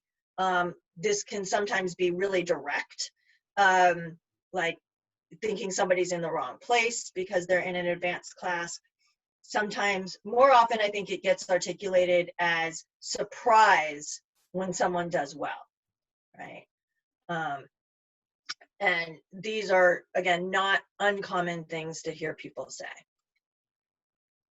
Again, as I'm going through these, I'm going to go through a whole bunch. And feel free to jump in if you have examples to share, or questions or anything. Nicole just put a comment in the chat. All the implications are related to otherness. Yep, absolutely. A lot of the implications have to do with making people feel that they don't belong, right? That they are not, they or their group is not the norm, and that there's therefore something wrong with that. This is another one that is not uncommon in education. Treating students of color differently and as lesser than other students. That could be not ever calling on students, on particular students in class. It could be simply overlooking them, like if you're at the student services counter. This happens in sort of customer service situations all the time. And again, this isn't something that just happens to people once. If you ever talk to somebody who is relating, having experienced some microaggression, you can assume that they aren't talking about it because it's the first time it ever happened to them.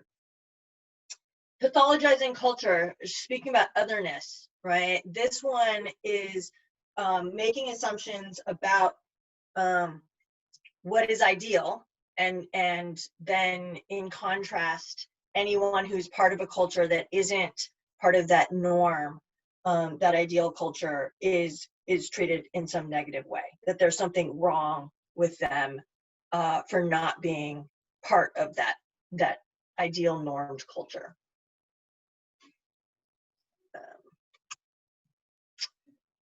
Assumption of criminality. This is one where I think as educators, we have to be particularly cognizant of, because it comes up a lot around who cheats or who might be cheating in a classroom. I have heard some really major horror stories from some of our undergraduate students about professors telling them that they can't sit by their friends, telling only this group of, 3 or 4 African American male students that they can't sit together, and not saying something similar to anybody else in the class, right? When there's and there being no indication of why, other than just this assumption that they're going to cheat. This is also, the third bullet there is one that I wanted to talk about just for a second, because in a workshop I was doing a few weeks ago, a woman asked about that one because she was remembering a recent incident where she was sitting on a bench. Well, maybe not so recent now, but at one point earlier in this year, she was sitting on a bench on campus, and a fairly large African American student came and sat down. And she remembered it because he was she assumed he was a football player just because he was really big. And so she moved her bag to make room for him on the bench. And in reflection during this workshop we were having, and she saw that one, she said, "Do you think he thought I was moving my bag because I thought he would steal it otherwise?" And I said, "Yeah, he probably did." Right? That's moving, clutching one's purse or moving one's stuff away from someone, particularly African American men get this a lot, because it is something that happens often, right? It becomes something you sort of expect. And the reason I'm raising this particular example is because the woman had a very good question, which is, well, how can I avoid that, right? Because I wanted to make room for him, right? I wanted to move my bag so he would have room to sit down. And the best suggestion I could give was then say that that's what you're doing, right?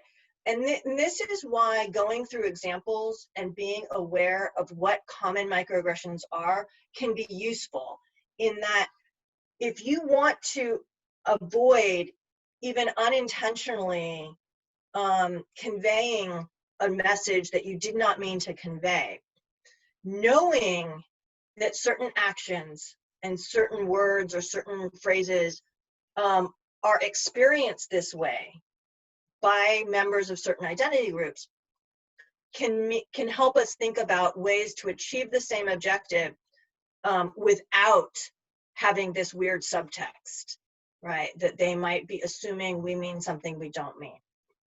So instead of just moving your bag, you might say, "Oh, let me make some room for you," as you move your bag,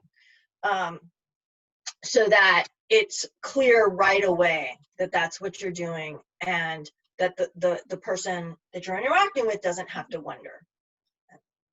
I'm going to come back to this because there's a similar example that I use when we get to when we get to aliens in a foreign land, that I use a lot.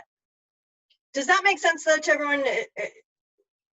That it's not about, I don't know, I guess I don't want people to think that they have to be policing, right, everything they say and everything they do. But it is important to understand what is commonly experienced by folks from certain groups, so that you can avoid unintentionally, even potentially conveying these messages. Jayla has a really good question about intervening between students when this happens in class. It's probably one of the hardest or most common questions I get from faculty. Not, I want to avoid microaggressing my students, but how do I intervene when my students are microaggressing each other? That's a whole different workshop, but the short answer is do something, right? It is good to intervene. There are lots of, and I can provide some resources, there are lots of ways to think about doing that. One is, and there are different levels of confrontation, right? So some of it is deciding how confrontational you want to be. I do think disrupting that and intervening in some way is always better than not doing anything. But doing so in a way that doesn't create a confrontation or create defensiveness on the part of the students can be a little tricky. Again, I think asking questions to reveal intention can be really useful, right? So if you hear a student say something that you know another student is very likely going to experience as a microaggression, asking clarifying questions. So I heard you say this, and it might be interpreted this way. Can we just get some clarification about that? Yes, and Marva said she's going to share. Luke Wood and Frank Harris have developed something called the Raven method, which is a model or a framework for thinking about how to do that intervention. Okay, let's see.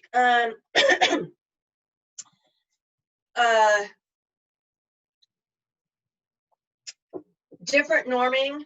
These are the ones that often come across as like these really backhanded compliments, right?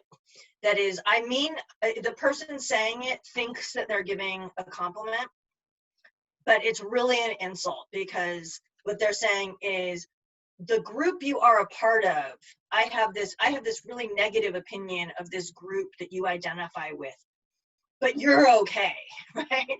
So it's in some ways double insulting. As a member of that group that I identify with, you're saying you're insulting my people, right? And you're saying that I am not like these people that I very much identify with.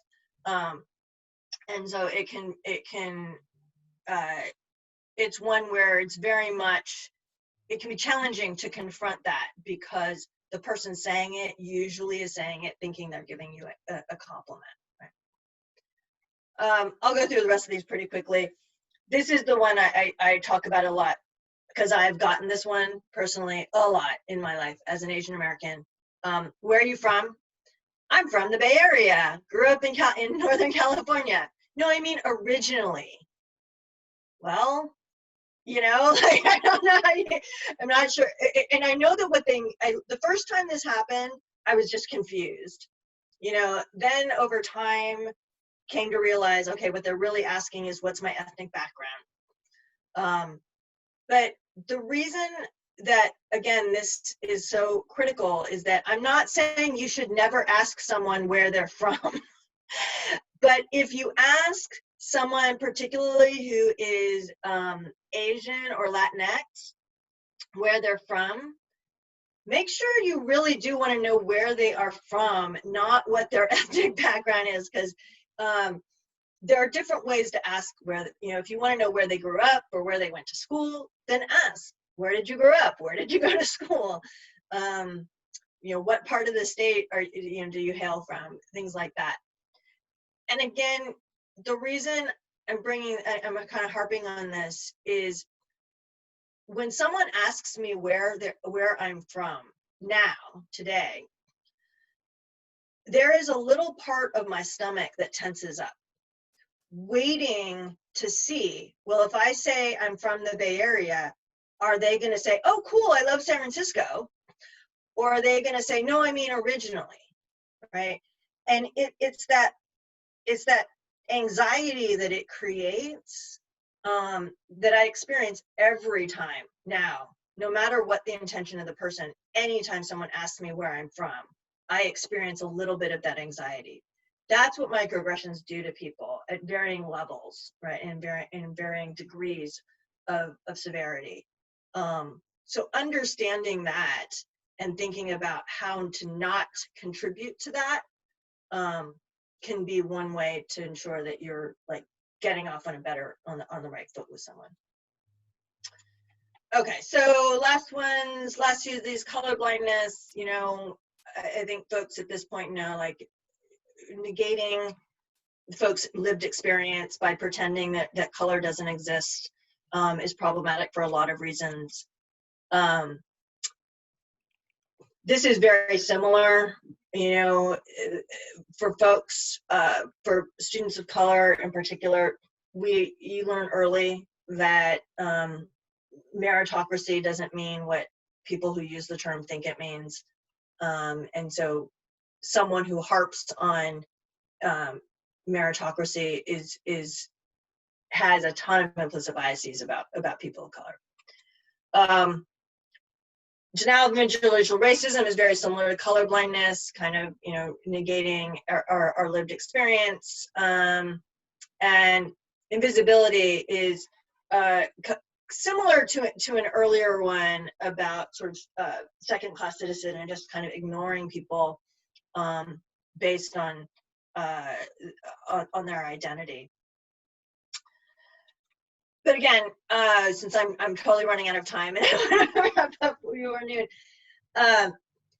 just the reminder that, you know, the point again is that not to try and police everything that you say or do, but to be aware of your biases and to be aware of how those biases can manifest as microaggressions means thinking hard, right, about what those are in order to disrupt them before we say or do something that might be experienced as a microaggression by others. And then the very last thing I just wanted to point out was that all of this plays into larger systems, right? Microaggressions, as I mentioned, are the reason we use the term micro is because they have to do with sort of these individual level interactions. But those individual biases and individual interpersonal interactions start to build up and contribute and also find their way into policies and practices and systems. And so all of this, you know, stuff about implicit bias and understanding what it means ultimately is about disrupting not just these interpersonal interactions with other individuals, but disrupting larger racist and other kind of institutional and systemic problems. With that, I know I went through this last part really quick, but I want to just give at least a couple seconds to ask if folks have questions or other comments that they want to share. We definitely have a few minutes, Jennifer. Thank you so much. So we can open it up for some questions, but please know that I did ask Dr. Maseki to shorten her typical presentation. This usually takes more time, and so let's just take a few moments for some questions or comments.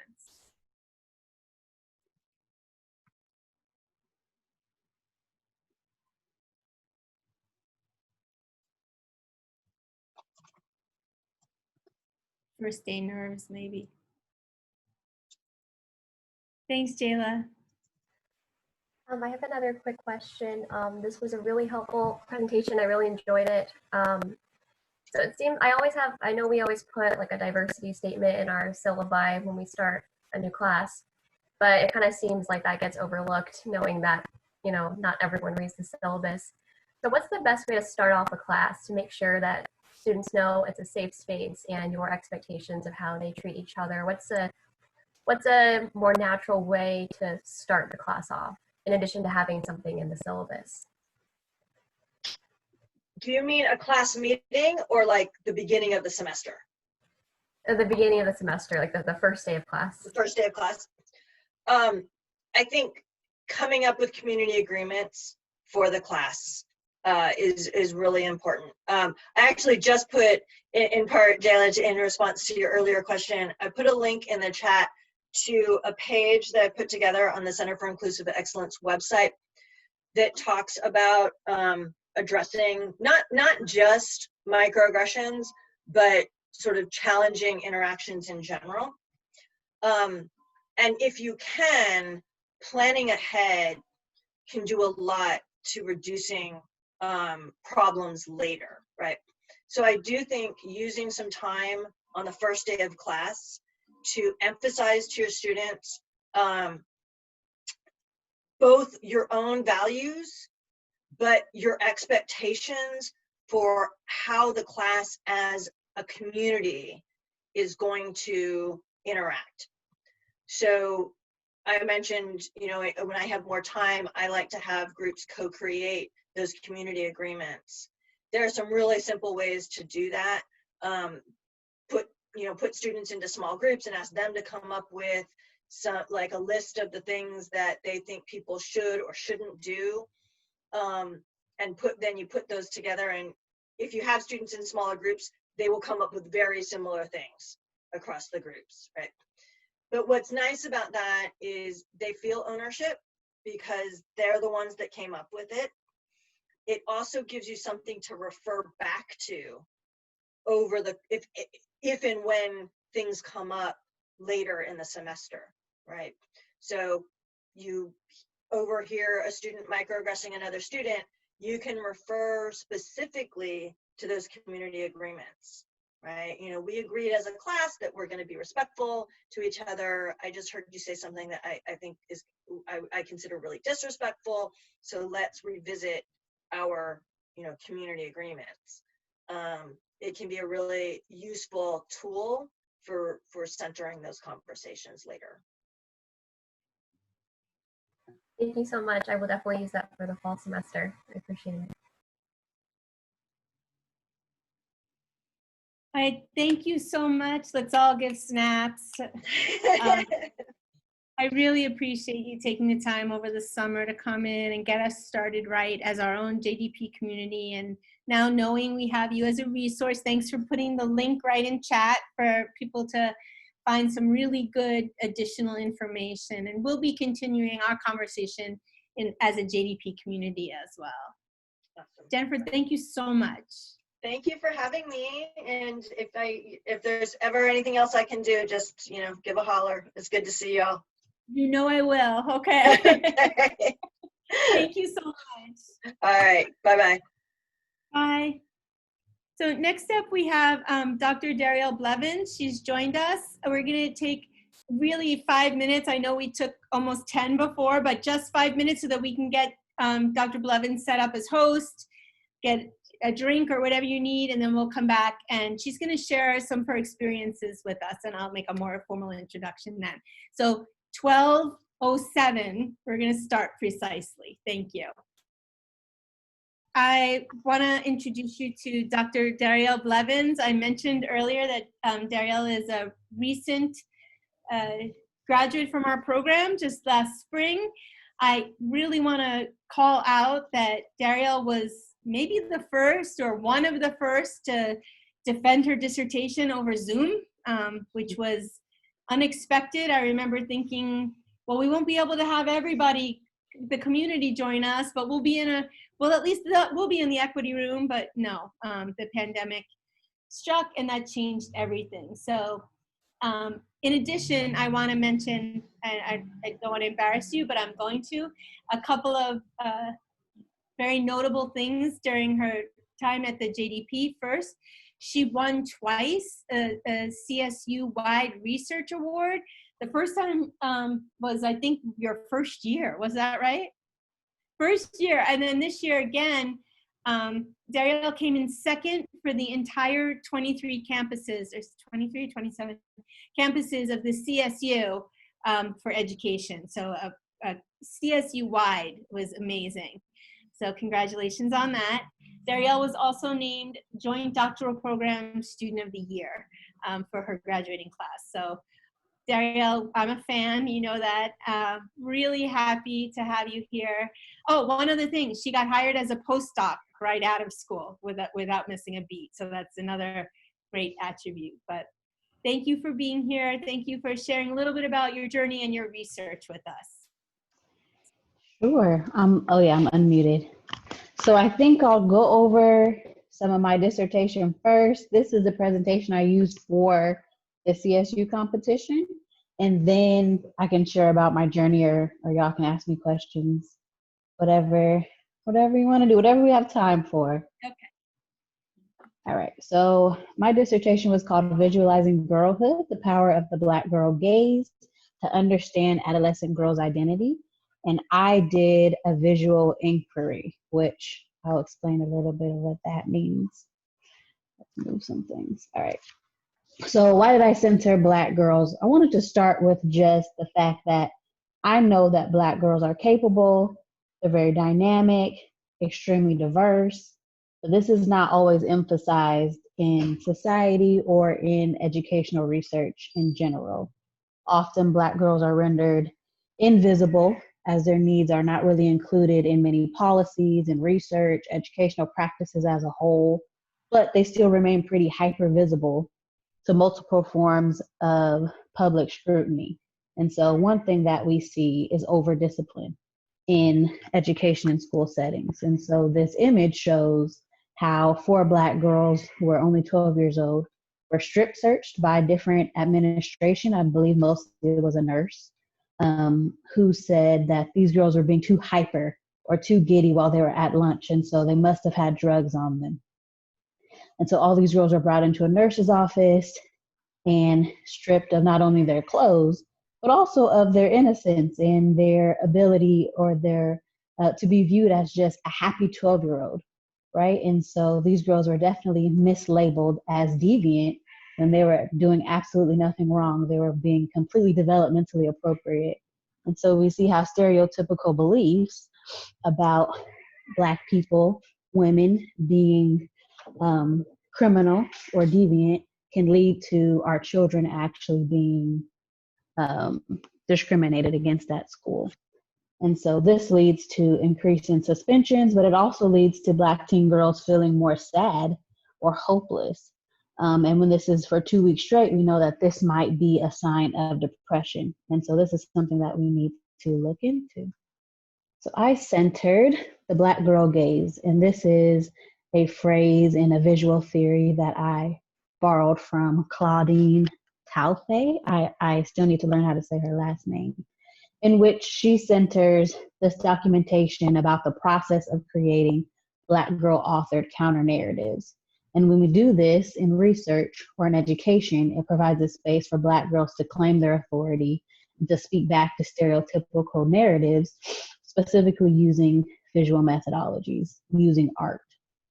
This is also, we've seen that when people use this in their research, Black girls take this space to resist white middle class norms that are generally upheld at school, and that when we center Black girls, we find out things about them that we may not have known before, like that they feel like their voices are silenced in class, especially if they're in class with many boys. They feel more comfortable being outspoken outside of class. And all of this data was gathered in research that centered the Black girl gaze.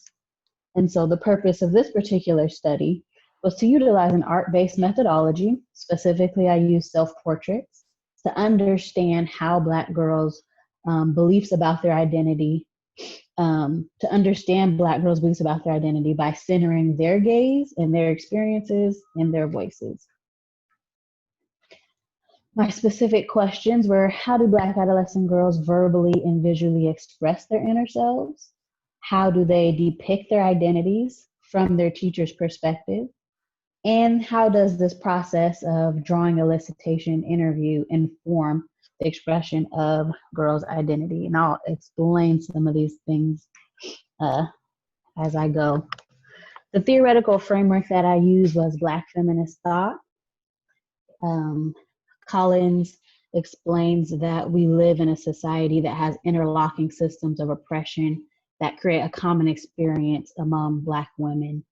And within this experience, Black women often engage in acts of self-definition. And so they are aware that white people, the majority group, may think about them in a particular way, but that they don't have to believe that about themselves. And so I wondered, how do Black girls come to become Black women that believe that?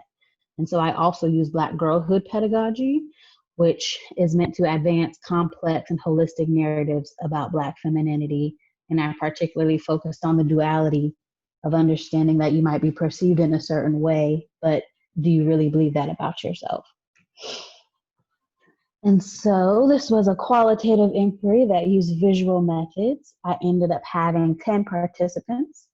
They were all Black girls aged 11 to 14. I used purposeful and snowball methods, and I ended up with 20 visual texts, technically 10 dual self-portraits, so you can see examples of what the portraits look like in the corner, and then 10 interview transcripts. I used a lot of different analysis methods that hopefully you all will learn. Some of them are particularly for visual data, and some are for transcript data. And so this was my process. I started out by asking the girls to draw self-portraits. The first one was your inner self. So I asked, draw who you know that you truly are. Draw who your true self is, who you know yourself to be. Maybe other people don't know this, but this is who you are. Represent that in a portrait. And then I asked, okay, now let's think about who your teacher knows you to be. Now draw a portrait of who your teacher sees. And I put those side by side. I took a middle step of collaborating with the participants and analyzing their portraits for themselves. And so I used visual thinking strategies, which asks 3 questions, 3 versions of these questions. What's going on in this image? What do you see that makes you say that?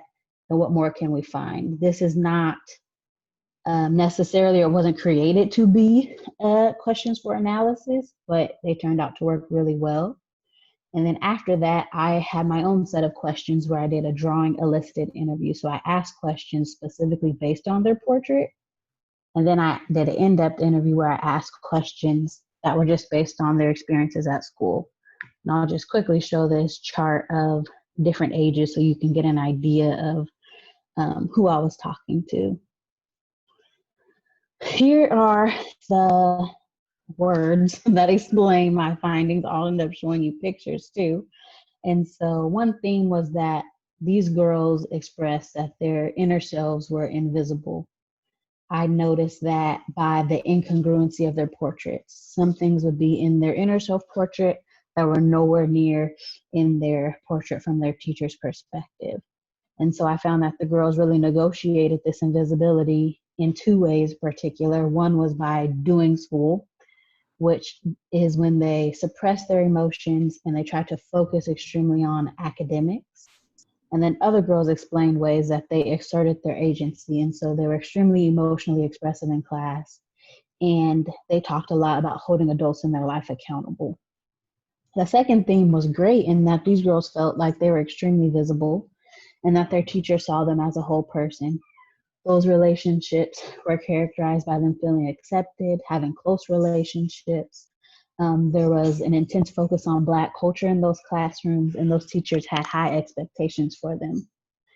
One thing that went across the girls' educational experiences, so from preschool to where they were in middle school, and also across if they felt however they drew their image, was that they at one point were hyper visible in class, whether that was when they were in kindergarten or this year. And so that was a theme that came up across all the girls. And so here's one example of a dual self-portrait. And this is Danielle's inner self and then her perceived teacher's view. So we see that her inner self is bright and vibrant. She explains that she likes to envision things. She likes to think about the future. But then when you look at her teacher, her portrait from her teacher's perspective, she says that she is like a regular academic student, right? Like she kind of loses all of that brightness, the rainbows. She's very stiff. She has pursed lips. And so there's a clear discrepancy between how she feels about herself and how she believes she's perceived by her teacher. Here's another example of a girl who felt invisible. You see that her portrait is faceless. She has extremely complex emotions happening inside of her body. You see her heart, she feels kind, but she also draws flames, which represents violence. She talks about having a recurrent dream in which she's being shot. And so when we look at her perceived teacher's view, she's just smiling. She has a Nike check mark. We no longer see any complex emotions. And so we see that these girls are not really being seen as their true selves. Their emotions are not being validated. She talks about children frustrating her and her teacher basically telling her to handle it on her own. Let's do some more examples. All right, I wanted to talk about her talking about accountability. And so this is Diamond. Diamond drew her inner self with only words. So we can tell she already has something going on. She couldn't even think of an image to draw.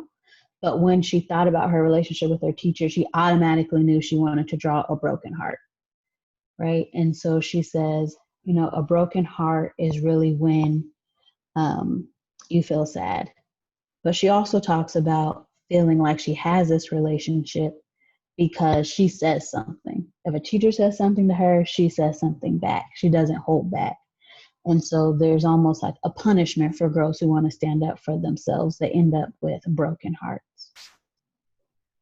But we also had girls who felt very visible. They were seen as whole people. They all talked about the Black culture that was evidenced in their class. And here's an example. Her inner self is actually just pretty pensive. She talks about being bored. But when she goes into her classroom with her teacher, she feels like she's at home. She feels like she's with someone who actually cares about her. She talks about her teacher making her feel comfortable. So although when she first comes into class, this particular girl talks a lot about being tired and sleepy, but she's motivated by her teacher. She believes her teacher loves her and has high expectations for her. We see more drawings where her inner self is pretty happy, but it's basic. It's only one color. But the drawing on the bottom is how her teacher sees her. And it just looks purely like a celebration, decorations. Now there's a heart in the middle, but we see that her teacher might think she's antisocial, but also hardworking. So she knows that her teacher has a complex understanding of who she is. This is some of the quotes about the girls feeling hypervisible. And so they talked about their movements being restricted in class, feeling like they were targeted for discipline. And one thing that came up about their early childhood years was that they were not allowed to go to the bathroom. And a few girls had experiences where they actually used the bathroom on themselves because their teacher thought they were just making up reasons to try to leave the room. And so we see this specific type of targeting happening among the girls. So some methodological findings is that using this particular method of having a drawing and interviewing the girls about their drawing created a Black girl-centered space. And so because they were drawing themselves and their hair, we ended up having shared terminology, some shared experiences, and shared language that I believe opened up a deeper conversation. This act of drawing also led to self-reflection and self-definition. One girl said, "This makes me feel like I know more about myself. It's really showing me how I feel." This process was able to allow them to express themselves through visuals in ways that their words may not have been able to do. And so in conclusion, this process, the dual self-portrait process, which I came to end up calling it, really created a space for healing and expression that Black girls are not often given.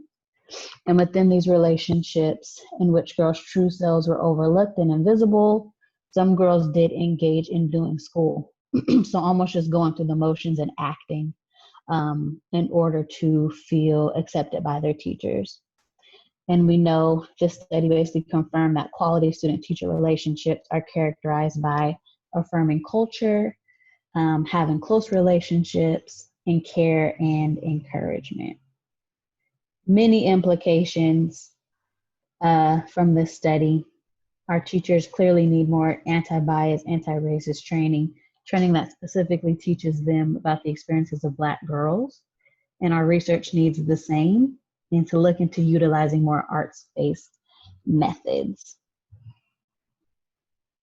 Limitations and strengths. I only had 10 participants in one city, and so it's not generalizable, but it tells me experiences of girls in this one place. And there is conversation about my positionality as a Black woman on the ways that it brought more rigor to the research, but also the biases that I had that contributed to the research. Thank you all. I'll stop sharing. And then if you have any questions. Thank you, Darielle. So making like a super complex, multiple year long work into 15 minutes is no easy task. So I really appreciate you highlighting some of those aspects. And I expect that there'll be some questions. So Darielle, along with some other folks that have joined us, I'm going to introduce in a minute. You're going to be in breakout groups with them, so you can ask her more particular questions about the program at that point. So if there are any questions now about the research and the processes, let's take them now.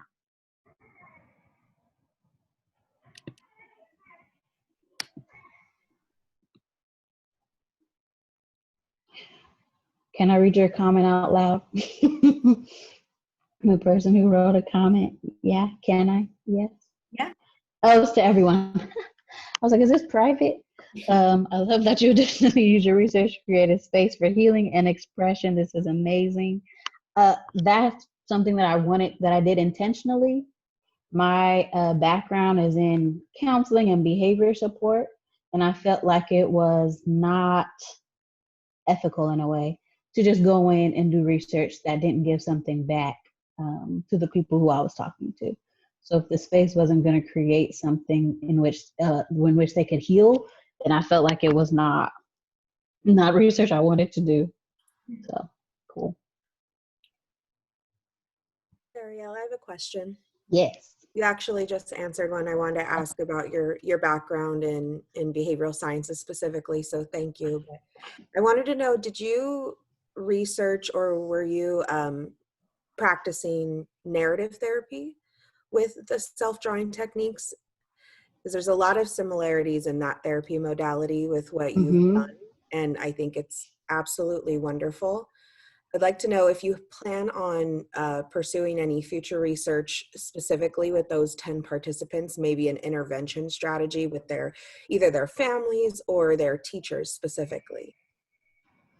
This research does align with narrative therapy, and also there's a narrative form of research a methodology that I'm forgetting, but it aligns with both. I got the dual self-portrait process from my sister, who is almost a licensed therapist at this point.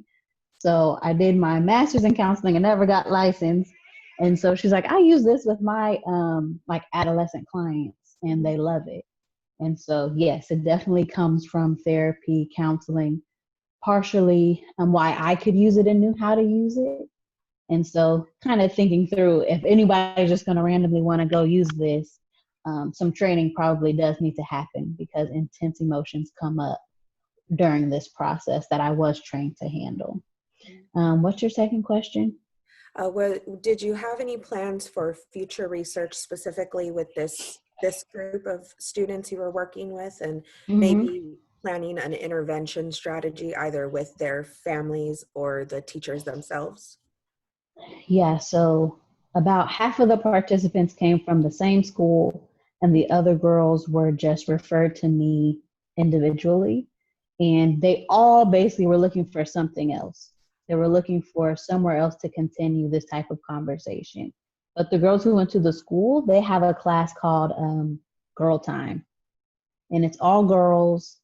And before the pandemic, I had planned to kind of integrate into their class to have more conversations like this, but also trying to figure out how to address the fact that most of these conversations need to happen with the teachers. Correct.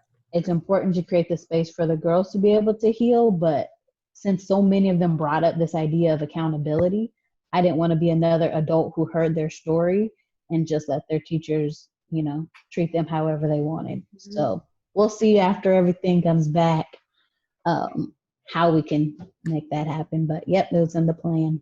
Sounds good. Thank you. Daria, I know that you mentioned like the limitations with you being like a Black woman? Like, how do you, like, when you talk about your experiences with this, like, how did that come up for you? And then also congratulations on everything. It's good to Thank see. you. Good to see you too, Aaliyah. I feel like because of my theoretical framework of Black feminist thought, me being a Black woman is actually a bonus. It helps. I just know that in research where we're taught you're supposed to be unbiased, someone would bring that up. And it comes up in all the research that I do. Do I have blind spots, right? And so part of it is being reflective. And so throughout the process of doing research, I was writing down reflections on things that I related to about the girls, things that I didn't relate to, just to keep my experiences at the forefront to make sure they were mine and I wasn't bleeding into what the girls were doing. I almost used the counseling term like counter-transference or transference to make sure that wasn't happening, but doing memos and reflective writing to make sure that is balanced, but also realizing that all those things that I was writing about is also why I could understand what the girls were going through and why the space could be a healing space and not just a research space. So it's a balance. I think that's a great question, Aaliyah. I feel like positionality, if you disclose it, then it's okay. Like, I'm not looking for generalizability. I'm looking for this particular in-depth, right? So I think that's a great question. But my opinion is that if everyone, even if you're doing a quantitative straight stat study, needs to disclose their positionality. And once you put it out there, then you're acknowledging the fact that you play a part in the data. So I will say, I think one reason why this comes up is because it makes people who are not a Black woman feel uncomfortable, that maybe this is a space they can't enter into. And then it starts getting complicated. They're like, well, if all the teachers are white, what are we going to do? It just brings up more complicated conversations that people aren't ready to have. But I don't think it takes away from the fact that it benefited me that I was a Black woman doing this research. as well as the participants, it benefited the participants. Exactly. All right, thank you so much, Darielle. I know we could talk, I know I could continue talking about it. I'm so fascinated. I know your work well, and I'm still like highly engaged in every presentation. So I really appreciate you being here. We're gonna move now to some breakout rooms. So I wanna introduce, I don't think you can see my screen anymore, hold on. Well, I don't think we need to, I won't bother to go back, but I wanna introduce two new people that have joined us. So first, Ellen is one of the cohort that came in late and we didn't get a chance to meet. So Ellen, can you just introduce yourself and tell us a little bit about your research at this moment, and then we'll do the breakout rooms. All right, thank you for your time, and thank you guys for all the presentations so far and listening to everything. I'm very excited.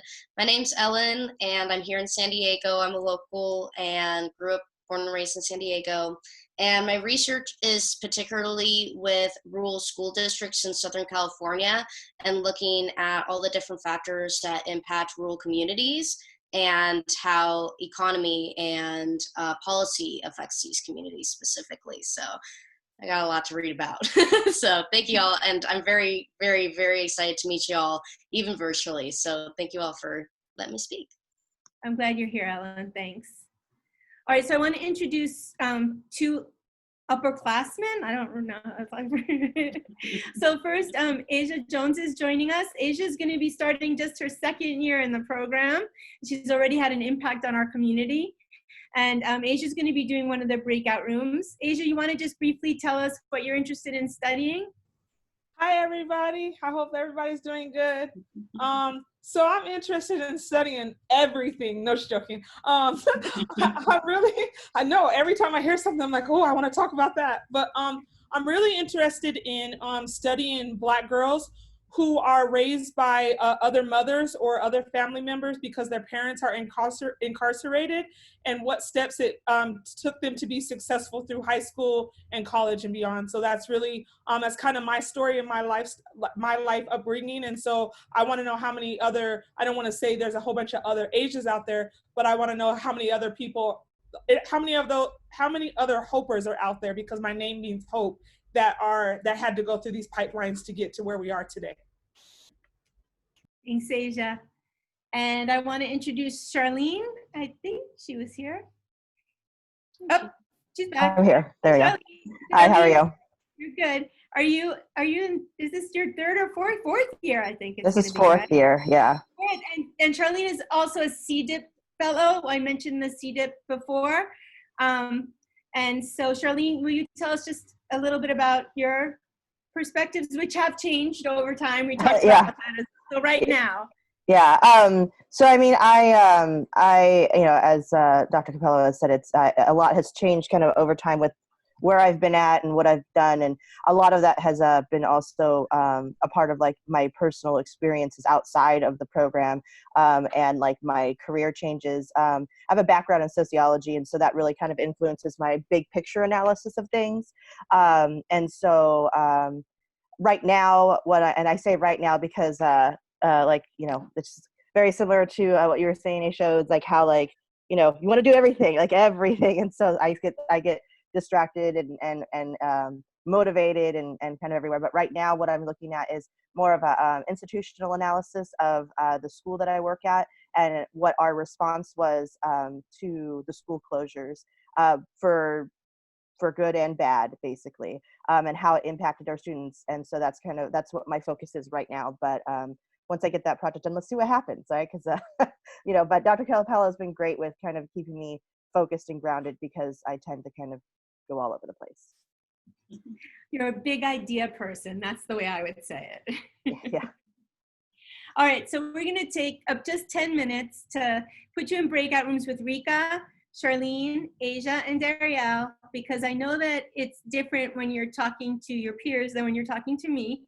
So I don't have an agenda for this. It's just really tips and questions, and just a kind of a time to have a brief discussion. So Fiona, will you send the breakout rooms? You'll get an invitation, and we're just going to be for 10 minutes, and then we'll have time to wrap time.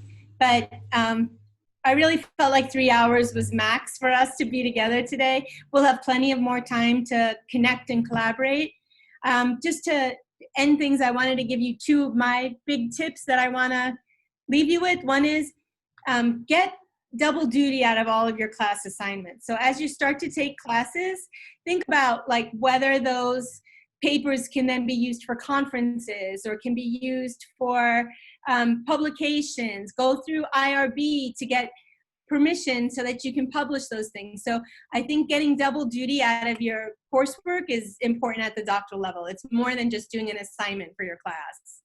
And then also start today and find a way to organize your folders. I know for me, I had to go back a lot and try to put everything in different places. And my style is I have a PDF of an article and then a Word document that accompanies it. But now you could certainly type on your PDFs or highlight on your PDFs. I recommend Mendeley or Zotero. I tried to get a training for you today to do that. It didn't work out. But those are both tools that will help you organize all of the research that you collect. And then finally, Google Scholar, you can link it to SDSU so that anytime you find an article in Google Scholar, it will give it to you for free if we have it at SDSU Library. So we'll be hosting a librarian soon, say early this fall, to help you get set up with those things. But think about how you want to organize in advance so that you don't have to spend a ton of time later going back over stuff. And then finally, we are a special community. Before the pandemic, we had a social justice, and an academic event every month, Rika, right? And so some of the things that we have planned virtually for now at least, is the virtual equity room meetings, and that's going to be Wednesday evenings. So the equity room will just be a Zoom link that we'll post out to our community, just our community, and you can just join as a drop-in. So you can have your computer open, you can work quietly, you can have discussions. That it's hard to prescribe what happens in the equity room. It's special. So we're hoping we can reimagine some of this virtually. In addition, Fiona's created one of those Google classrooms for the equity room. So there will be a lot of resources that you can use on that as well. In addition, Rika's gonna host the CJIP application workshop, which I mentioned. We might have a APA 7th edition because it's different than the 6th. And now as of July 20th, everything coming through SDSU is APA 7. I mentioned also we'll have a library searching workshop, how to use the library and search. And then we might even have a film. We talked about doing films last year, and this is something I think we can actually do virtually. So we'll see. We thought about, we were gonna watch last year When They See Us. So things like that might bring our community together for discussion. And then in closing, before I take questions and answers, just make sure you're following us. I mentioned already that Instagram, we post a lot of stuff on Instagram. I typically will send out a monthly newsletter, except in the summertime. So you should be expecting one from me before the semester officially starts. And that'll give you up-to-date things. But the Instagram account is more real time. So if we plan something at the spur of the moment and it's not time to post in the newsletter, it's a good place for us to stay connected. So I'm gonna stop sharing my screen, and we have some time for questions and answers. I really wanna thank our guests, Asia and Charlene and Darielle and Rika as well, for helping out with the breakout rooms. I wish I could eavesdrop, and I know that you needed more time, but thank you for that. Anything you wanna share from the breakout rooms, or any questions or comments that you wanna have as we wrap up this first time together? Can I say something really quick, Dr. Capello? Thank you, Asia. I just also want to say, like, a huge shout out and accolades to Dr. Capello. I've been out of school before I got in the PhD program for 13 years. And so writing is one of, I get really super nervous about it, even though I kind of have starting to get rhythm. But y'all, we say that Dr. Capello is amazing, we mean that. She went through the rest of the spring semester with me to rewrite a paper, and never got irritated with me, helped me to understand like why I couldn't say what I was saying or how to cite it certain ways. And so I'm saying all that to say is use your resources that are here on campus, especially Dr. Capello. If you need help, I've never had someone fight for me so hard on stuff. And so that speaks a lot of volumes to when they say you're in, like not Hakuna Matata, Ohana, like no one gets left behind, like that's real, like, and Hakuna Matata too, because we don't need to be worried about some of this stuff. But I just want to say, like, the support of the JDP program is there from other students, from other staff members, and there are some, there's some skunks in there, but the skunks that are there are erased by all the other beauty of the flowers that are in the program. So I just want you to really know that when they say they have your back, they really do. Thank you, Asia. I believe in you, and I knew that you had it in you. So it's easy to provide support when people come from the right place, right? So yeah, and Asia was one of us before she even got in the program. That's like Aaliyah's been around a minute, right? I love the people that work at SDSU. We get to know them a little bit before, so it's been great. So, and I want to echo what Asia said. Like, reach out, not just to me, but I feel like we have a really solid group of support and lots of resources as well. Anything else? Any other questions? Comments, anything? All right, well, you have that sheet now with you know each other. Welcome officially, yay, JDP cohort of 2020, the pandemic edition. So proud of you, so happy to have you here. I wish we could celebrate in person. But hopefully in January, we'll be able to do a face-to-face meeting and be informal, invite some of the faculty for you to meet, have pizza, and just relax together and get to know each other more authentically than through the Zoom screen. But please reach out to me, or anybody that's here is super helpful. I know Asia was calling me out, but I can call her out too. She'll help you. Charlene will help you. Rika will help you. Fiona will help you. Darielle will help you, even though she's graduated. So I know we're a team. We're a community here. So I'm happy to have you. You'll hear from me this week a lot. You'll be getting the handbook very soon. I suspect within the next day or so, you'll get your advisor. I'll send an email introducing you to your advisor. And those of you that have GA ships, that information will be forthcoming to all before the end of the week, definitely all by Thursday. So in the next few days, expect a bunch of emails from me. Anything else? Anyone closing? All good? All right. Welcome, JDP. Yay! Thank you, Dr. Capella.